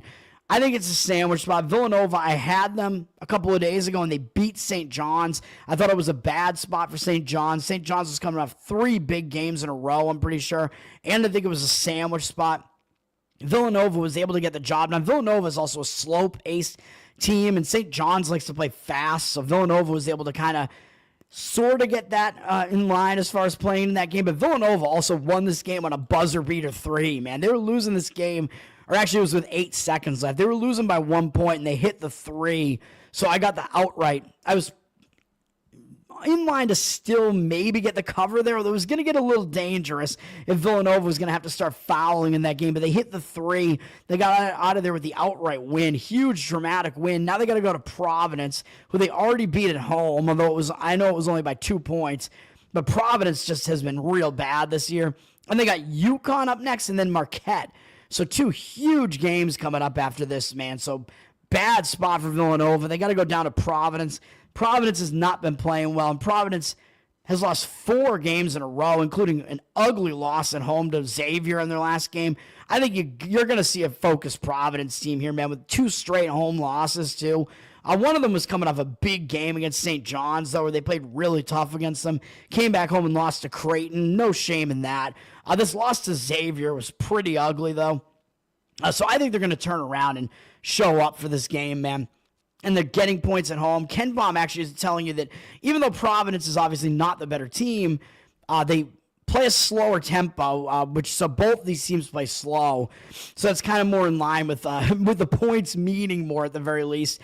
And Providence very unlucky according to Ken Baum, 350th in luck. So they're a little bit better than they look at this point according to Ken Baum. They face a difficult schedule, 52nd in the country. Villanova is certainly better than they are, but Villanova is still not that good. Villanova actually struggles defensively, so both these teams not that good defensively this year, but Ken Baum actually has Providence as the better defensive team still. He actually has them slightly better than Villanova defensively. He does have Villanova a bit unlucky as well, though, and having faced a decently tough schedule, but Providence does beat them in all 3 of those metrics, at least slightly, and the spot I think it's just too much to pass up. It's a good spot to take Providence in that one, in my opinion. So that's a play. Pacific at Oregon State is interesting to me because Pacific, I don't know what this was, man. They just went in and they somehow won on the road as an underdog at Loyola Marymount, a 12.5-point underdog. They won by, what is this, 25 points? I mean, that's just ridiculous, man. I don't know what that was. Now it's a second straight road game, even though I know they already lost at home, so it is road revenge against Oregon State. They got embarrassed on their home floor by this Oregon State team badly by 36 points. So just some really crazy blowout results on Pacific's schedule here, just crazy. So I don't want to quite jump in and try to fade Pacific here because it is still a big game, I guess, against Oregon State and a big revenge spot. So I don't quite want to do it, but man, did they pull off a ridiculous upset there. And Oregon State is coming off, I believe, like a weird loss as a favorite. Yeah, they just lost to Portland on the road. This Portland team is bad, and Oregon State was a 13.5-point favorite, and they lost that game by 12. Just some weird outlier. Normally, I would kind of want to jump on a spot like this.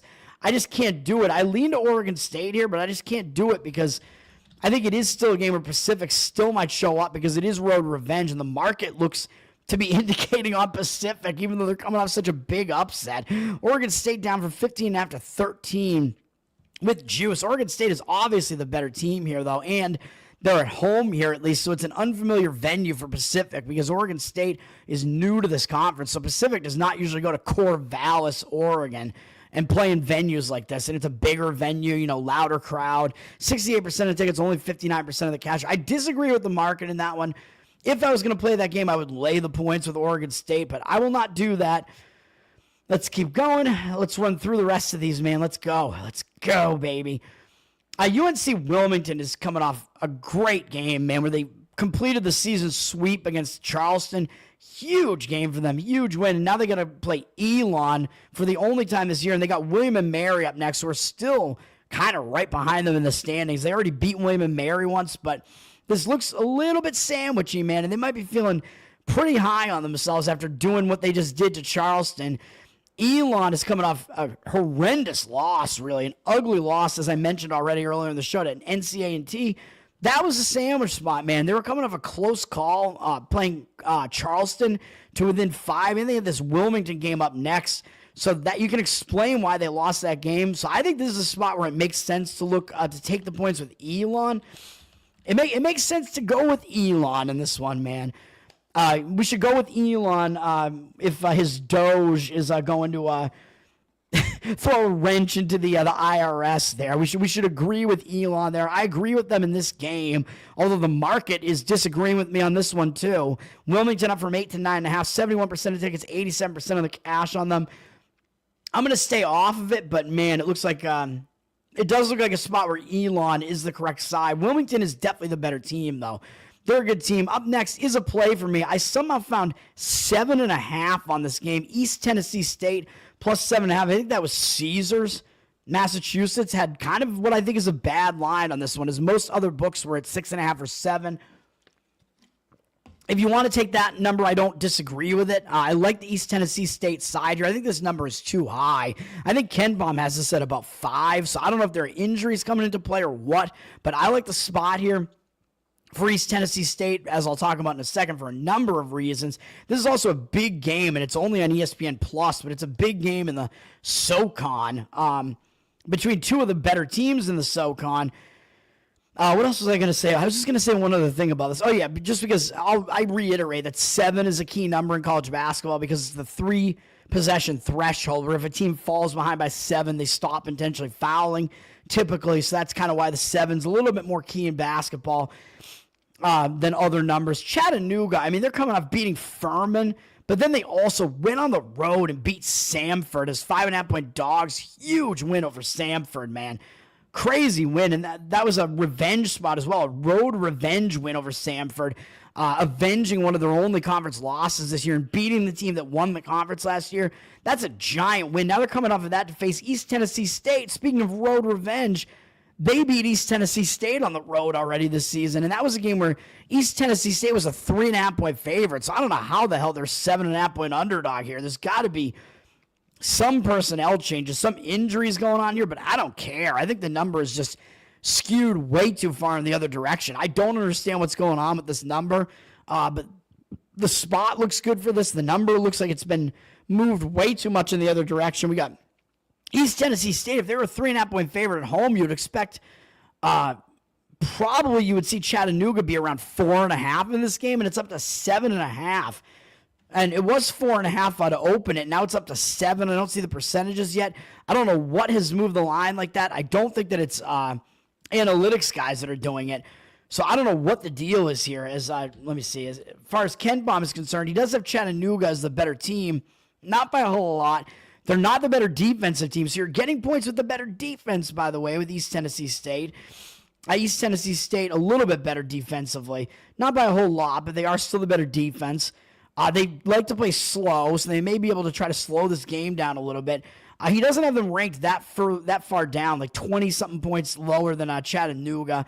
Chattanooga likes to play a little bit slow as well. So if you get a slow-paced game, and you're getting the better defense, and you're getting all these points with them, I like that too. But East Tennessee State, as I mentioned, they were in a horrible spot against West Carolina. They were coming off the game where they beat Samford. So now it's like a total flip here. And now Chattanooga was just in a road revenge spot and just beat Samford. Chattanooga, was in a road revenge spot and beat Samford. Now East Tennessee is in the road revenge spot against Chattanooga. And in their previous game, they had just beaten Samford. And they came off that, and like I said, they were in a terrible spot, and that's why they lost as double-digit favorites. I think you're going to see a focused, good defensive effort out of East Tennessee for all these reasons coming off of that. So that's what I'm doing in this game.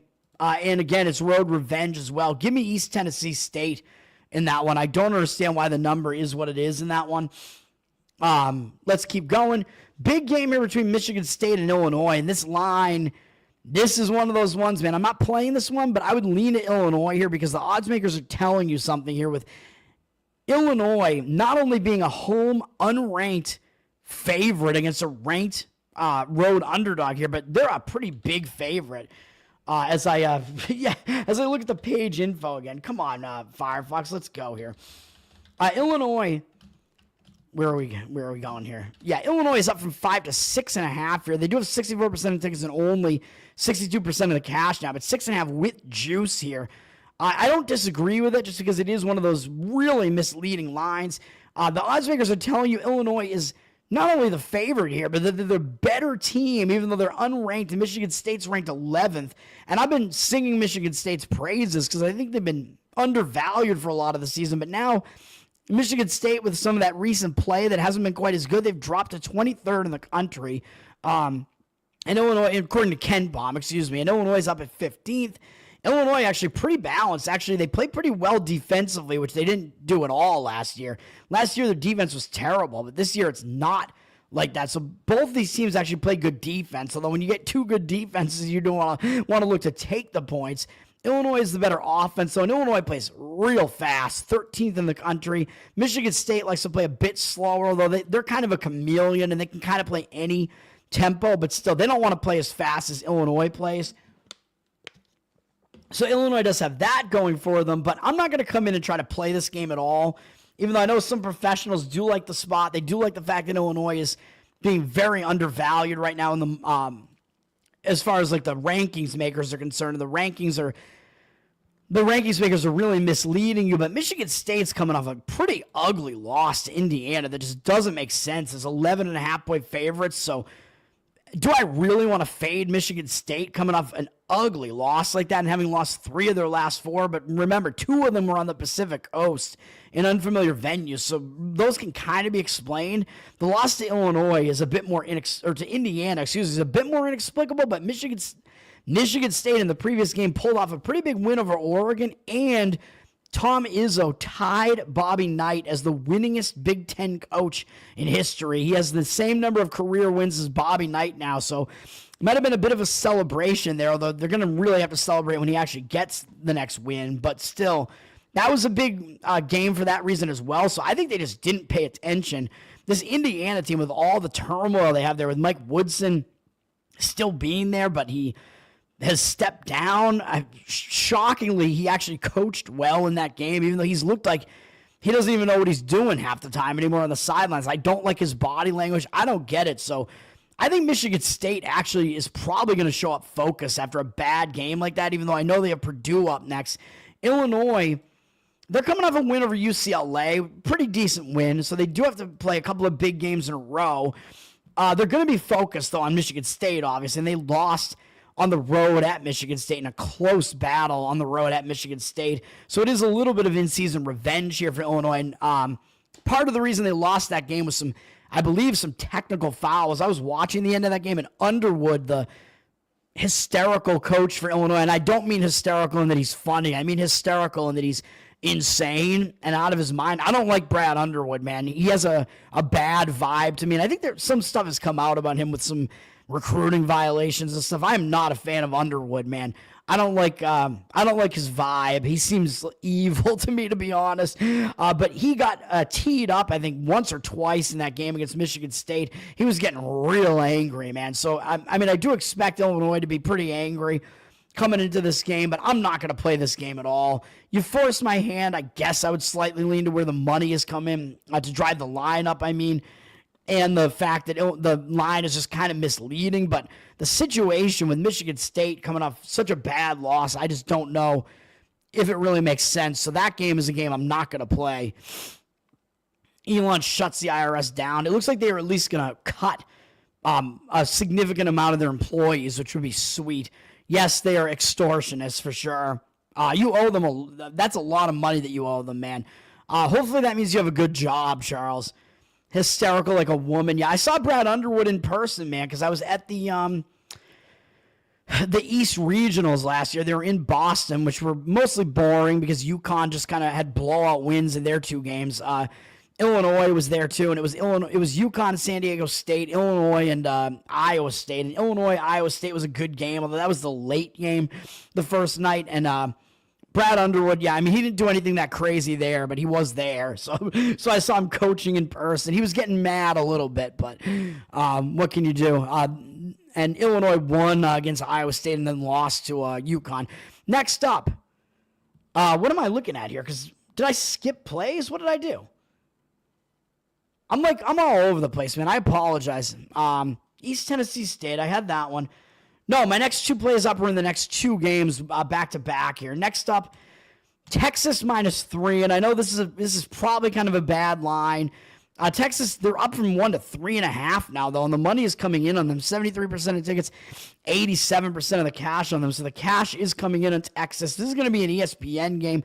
They're hosting Kentucky. This is another game, just like the previous game that I talked about, where you get a home, unranked favorite against a ranked road opponent, but I like this one better, even though Ken Baum is kind of telling you this line should be closer to like 1.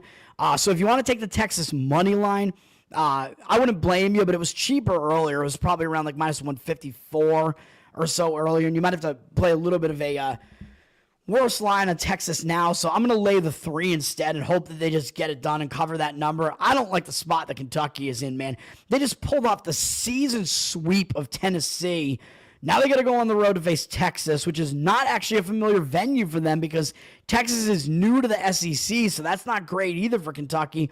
And up next, they got Vandy and then Alabama. And you might not think that Vandy is a big game. Alabama is. But Vandy is a big game. Both of those games are big because those are both going to be in-season revenge games as well. Vandy and Alabama both beat Kentucky. I think I was on Vandy in that game because I think it was basically a sandwich spot for Kentucky between Alabama and Tennessee. So I think they might overlook this Texas team who's been really struggling. Kentucky's coming off a very satisfying win in front of their home crowd, beating Tennessee to sweep the season series against them. And now they're having to go on the road to an unfamiliar venue, like I said, to face Texas, who's really been struggling. Texas, they need some resume-building wins real bad right now. This is going to be one of their last shots to do it, man. If they're going to try to stay in this tournament field, they might make it because they are Texas. They have a good fan base and a good name behind them, and sometimes that puts you over the edge, but they need some wins here, man. And they're coming off 3 straight losses, including one at home as a 7-point favorite to Arkansas in an advantageous spot, which is kind of a red flag. I don't know how Texas lost that game, but still. Then they went on the road, lost to Vandy, came back home and lost by 23 to Alabama. I won't blame them for losing to Alabama, but still, Alabama was in a bad spot. I actually played Texas in that game too, so I keep playing Texas and I keep losing. I'm 0 for their last 2. I have won on them, though, as well. I won on them against Missouri the other time I played them, so it hasn't all been bad for me playing Texas here. I'm going to do it in this game, though, man. Alabama's definitely better than Kentucky. Kentucky is actually still a pretty bad defensive team. They're good offensively, 3rd in the country, but according to Ken Baum, but 77th offensively. And they like to play really fast, 32nd in the nation. Well, guess what? Texas, complete opposite. Texas is actually better defensively, even though they're not very good defensively. Offensively, they're actually not that bad. They're basically almost top 50 in both. So that's not that bad. So you're getting the better defense with Texas, and they do like to slow it down more. So they may be able to slow Kentucky down, get into a half-court game, which I like more, even though I'd like it more if I was getting points. But we're still close to pick the winner territory almost here.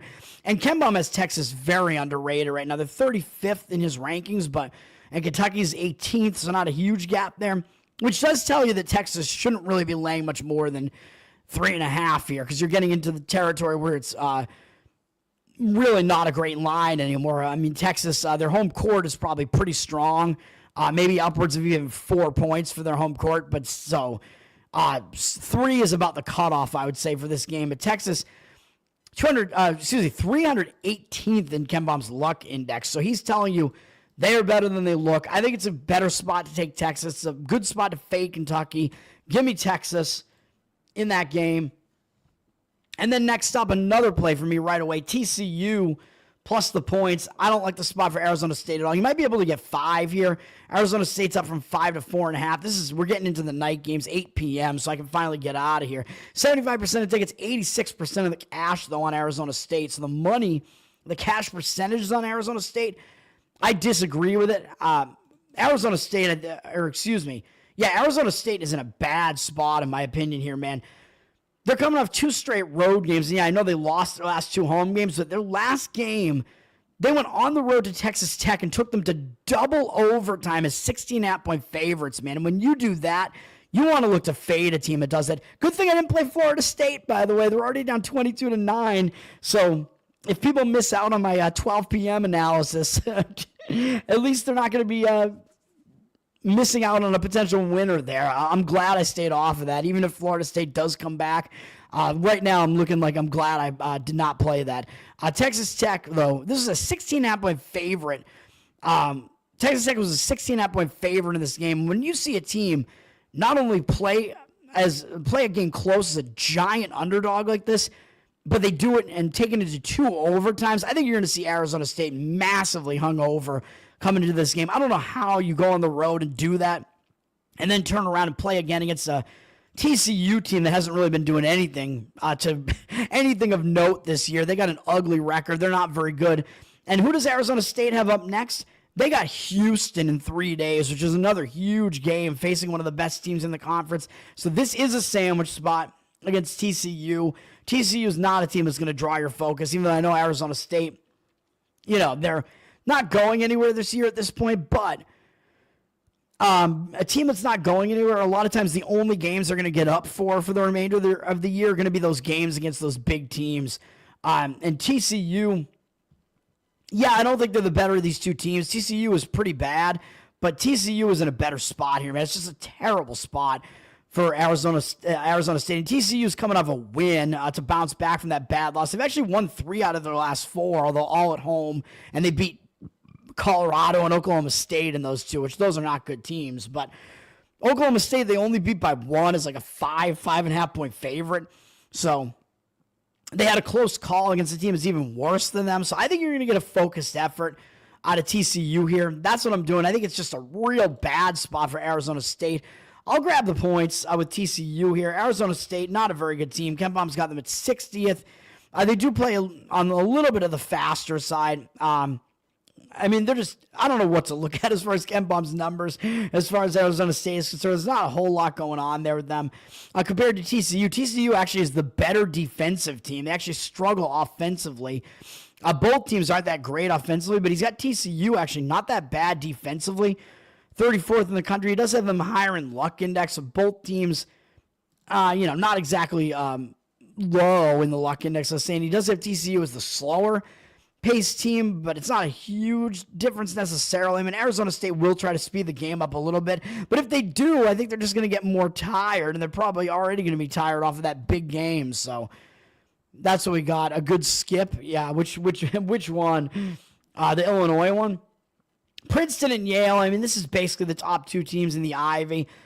Should be a good game. Princeton is in road revenge here, though, so I lean to Princeton here. They lost at home already to Yale. So they're going to be in that road revenge spot. And last night they had that horrible performance against Brown, losing by double digits at Brown. I don't know what that was. But then again, Yale last night had a terrible performance against Penn. Like I mentioned, they almost lost as a huge favorite against Penn. So it was a bad spot for Yale as well, man. So I don't know what to think about this. So both teams are in spots where they should be focused. Maybe the Princeton road revenge angle is kind of what puts this over the top as far as Princeton. I'm only going to lean to Princeton, not going to play it. Yale down from 9-7 with juice. So the market read looks like it is in agreement with me. 78% of tickets, 88% of the cash on Princeton. So in agreement with me there. I would agree with fading Marshall as well. Marshall just beat Arkansas State, and they lost, I believe, in overtime to South Alabama. Those are like the top two teams in the Sun Belt, and they came off those two games.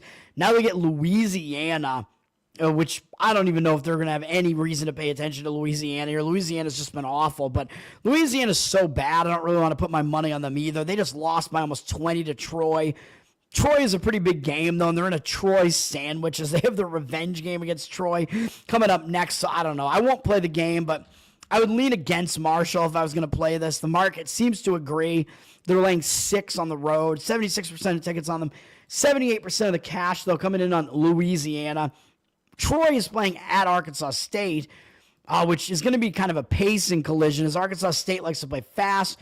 Troy likes to play slower, but Arkansas State was able to speed the game up at Troy, and they went in and beat Troy already. So it is a road revenge spot for Troy at the very least here. Both these teams, two of the top teams in the conference. I mean, what else can I say about that? Troy coming off, both teams are coming off wins over lesser teams here, so not much to see there.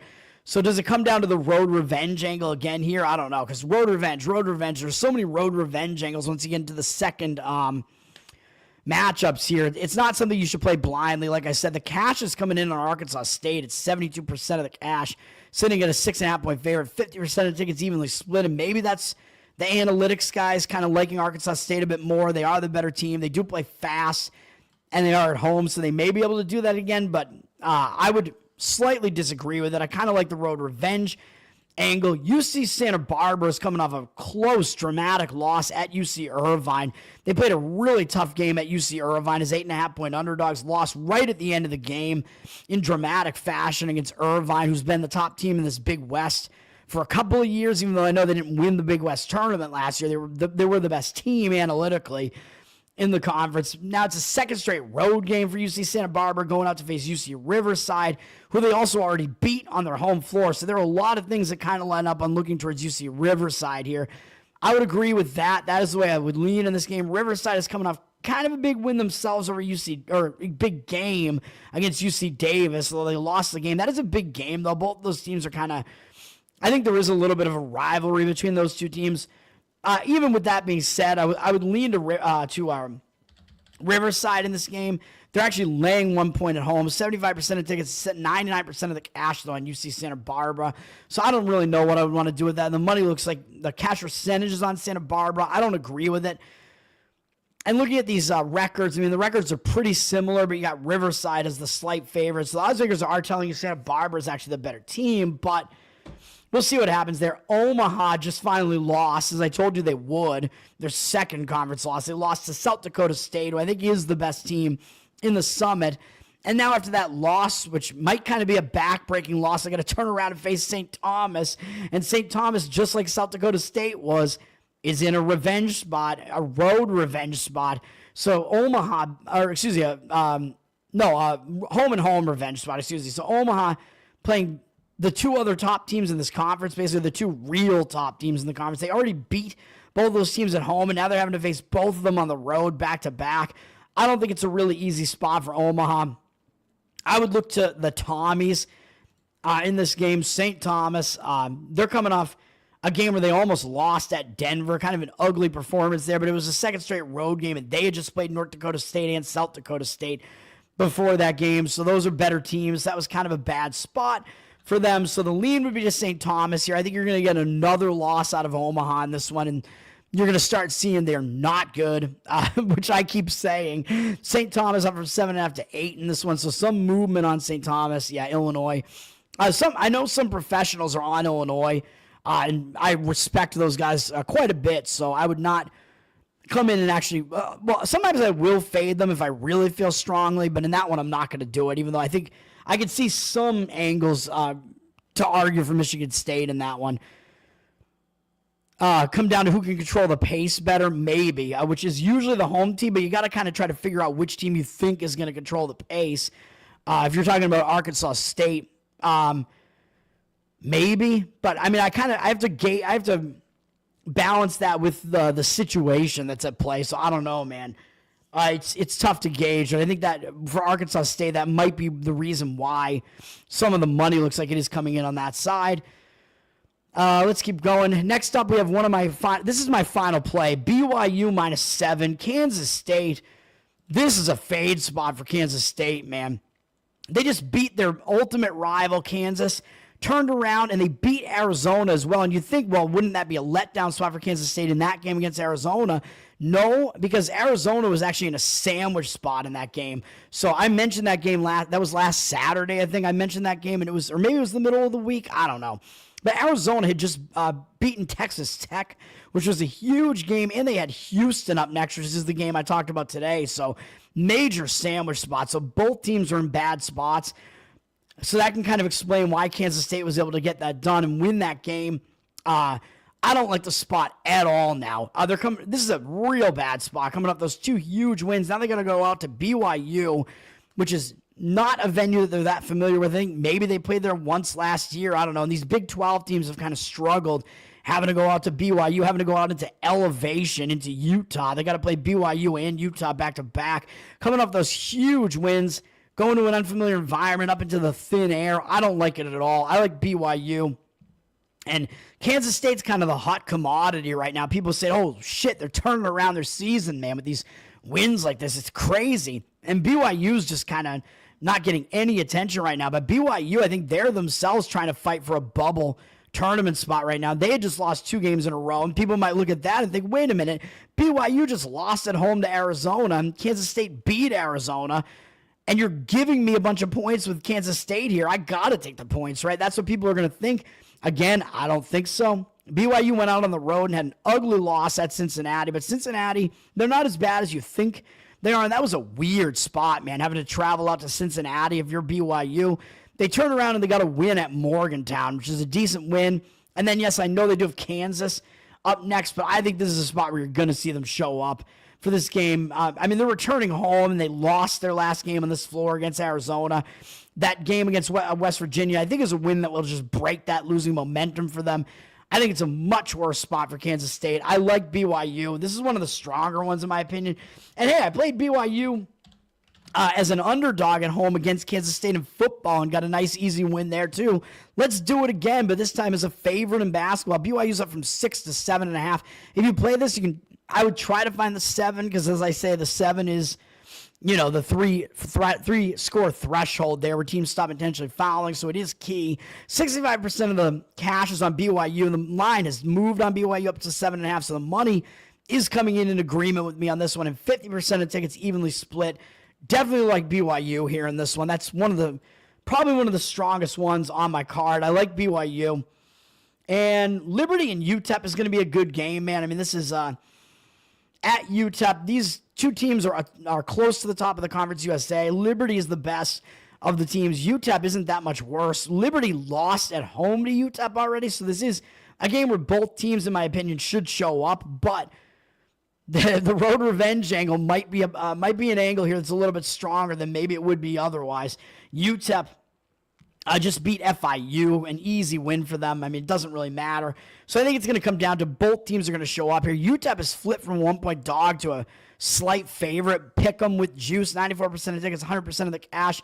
Don't know that I would agree with that, even though Liberty is, kind of the name that everybody knows a little bit more because they've been a decent basketball program over the last several years. But in this spot, the road revenge, again, might be what matters a little bit with both teams being focused. I do think Liberty is the better team, as the odds makers are telling you, because UTEP doesn't get a full home court advantage there. And Kansas at Utah, it's just hilarious. Like Kansas, they're kind of a mess, man. Kansas. It would be hilarious if they lost this game. They're down from 6.5 to 6, so they're not laying a whole lot at this Utah team that looks awful this year. 65% of the cash on them, 57% of tickets on Utah. I don't know what I think about this game. I just think it's hilarious that the line is not that high on Kansas. It would be hilarious if they go out and they lose in the high elevation, though. I would not hate that if that happened. And it's not a spot that Kansas is really used to, having to go out into elevation. So a bit of a weird spot there. Boise and San Diego State's going to be the best Mountain West game today, probably. This is going to be a good one. San Diego State did already win at Boise by 8, so it's a little bit of a road revenge spot for Boise here. San Diego State is coming off a couple of not great performances on the road. They barely got by San Jose State, but that was sandwiched in between Colorado State and Boise. So that was definitely a sandwich spot. They probably didn't totally pay attention there. Boise also coming off San Jose State, but they rocked San Jose State. So in a way, it might look like if people do the transitive thing, maybe they're going to like San Diego State in this one. But it is a road revenge angle, and the market read looks like it's on Boise State. So I don't have a strong reason to disagree with that. San Diego State down from 2.5 to 2. Oddsmakers actually now telling you Boise is actually the better of these two teams. Crazy to think about. San Diego State, pretty good team. They've been very good in the Mountain West for a long time. They may still make the tournament, but they're not the best in the Mountain West anymore. 57% of the tickets on them, 51% of the cash on Boise.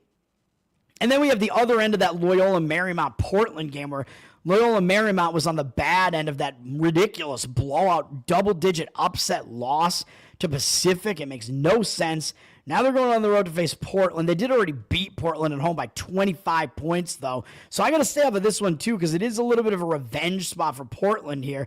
But Portland's coming off that ridiculous win as a huge underdog against Oregon State. And they got St. Mary's up next. So I don't know how I want to read this game. I mean, the slight lean would be to play against the team that pulled off the huge upset, which is Portland, and on the team that had the huge upset pulled against them, which is Loyola Marymount. Marymount's down for 7.5 to 5, but it does look like the cash is coming in on them. 82% of tickets, 98% of the cash coming in on Marymount. I agree with that side. It's a little bit weird, and there is that revenge angle that still kind of is hanging over that game. I don't want to play it. Washington State, St. Mary's. I mean, you would think it would be a decent game, but St. Mary's is a much better team, up from 14 to 14.5, 55% of tickets on them, 57% of the cash on Washington State. I would probably just lean to the St. Mary's side, but asking them to cover a large number is a big ask because they play really slow-paced basketball. It is it's a weird venue for Washington State to have to go to St. Mary's, though. These former Pac-12 teams having to go to these weird, small venues. It hasn't fared well. They haven't fared well. They're not used to venues like that where the crowd's right on top of you, so it is weird for them. And then the final game, the midnight game, UC Irvine is having to go out to Hawaii, and I would lean to Hawaii in this game, and it might be a spot where Irvine does get caught, having to go out to Hawaii for a single game, which is just bizarre travel spot. I mean, I know the teams in this conference do have to do that sometimes, but going out to Hawaii, again, it's just a weird trip. Flying like halfway across the Pacific just to play Hawaii, who isn't that bad this year, although I think they take advantage of that those weird travel spots to some extent with teams having to go into their place. But Irvine's coming off that dramatic win against Cal Santa Barbara, and they got Cal State Northridge up next, who they did already beat once, but Northridge is the team that's kind of right behind Irvine and UC San Diego here, so they may not pay attention to Hawaii here. The line's pretty short, and it looks almost too easy to play Irvine. So I would lean to Hawaii in that late game. Irvine's down from 6.5 to 5. 57% of tickets, 92% of the cash on Hawaii. The money is coming in on Hawaii, and I agree with that. Hawaii just beat Long Beach barely at home. This Long Beach team is terrible. Hawaii was a double-digit favorite in that game, and they barely won. So a lot of things line up on Hawaii in that game, so I lean that way as well. That's going to do it for that, man. And then I'll talk about real quick. Actually, I'll still share my screen. Hang on. Get back to it. We do have the NHL, which is the four nations. Sweden against Finland. These games are both in Canada as well, I believe. Sweden is a fairly big favorite at minus 210. They just came off a close overtime game against Canada, though, and Finland kind of got rocked by the U.S., even though Sweden is actually very good defensively. Might not be the greatest spot for Sweden after what happened in those previous games. So Finland might have some value as an underdog there. I'm not playing these games, so that's just my thought on it. And then Canada is basically a pick 'em, -110, even though it's in Canada at the USA. So the odds makers might kind of be telling you the USA is a slightly better team at this point. I agree with that as well. The U.S., even though they played more recently, they had a much easier time of it, even though Canada almost got upset as a favorite. So that might refocus them a little bit more. Both these teams, I think, are going to be focused. So a slight lean would be to the USA. I mean, this is going to be the biggest game in the first round. And I like the USA's goaltending and defense better than Canada's, but Canada has the better offense. We'll see what happens, man. That's that. And then before I get out here, the NBA, I don't do anything with the All-Star game, but I actually prefer looking at the three-point contest. And as far as watching it, I prefer three-point and dunk contests. I'm not playing either of those things, but the dunk contest, who's the guy's name who's won it the last couple of years? Matt McClung or whatever, who's on Orlando. It seems like he's literally only in the NBA to be in the dunk contest. He's on their roster, but he doesn't even play. That's what the dunk contest has become, man. It's ridiculous. It's guys that their specialty is the dunk contest, and they have to be rostered in the NBA just for that. It's dumb. I like to see the big names doing it, man. Bring back the Michael Jordan dunk contest. Yeah, if we crush Canada, getting really uppity with Trump. Yeah, blame Canada, baby. Go back to South Park and all their Canada jokes. And they fart a lot, apparently, and have detached lower jaws. As far as the dunk contest, McClung is the favorite at like -200 something to win the dunk contest. I don't really see any value there. He'll probably win it again. The three-point contest, maybe there's some value. There's Lillard is going for the three-peat, the three-point three-peat.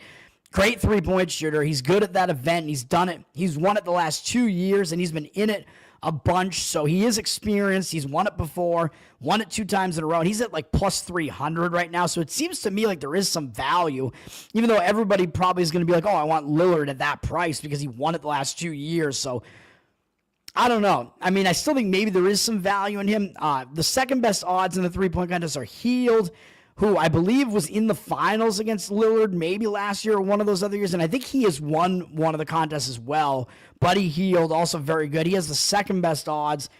So those two guys, I mean, I don't know which way I would play him, man. I'm just talking about it very briefly before I get out of here. And then the third best odds is Garland. I forget his first name, on Cleveland. He's been a very good three-point shooter this season, one of the best, actually.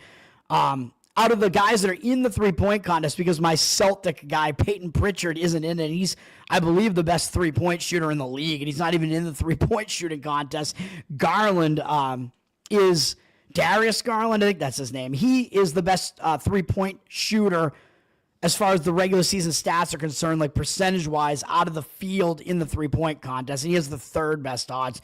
So I believe one of those three guys is probably going to win the contest. But it does kind of look like it's a pretty open field, too. So I don't know.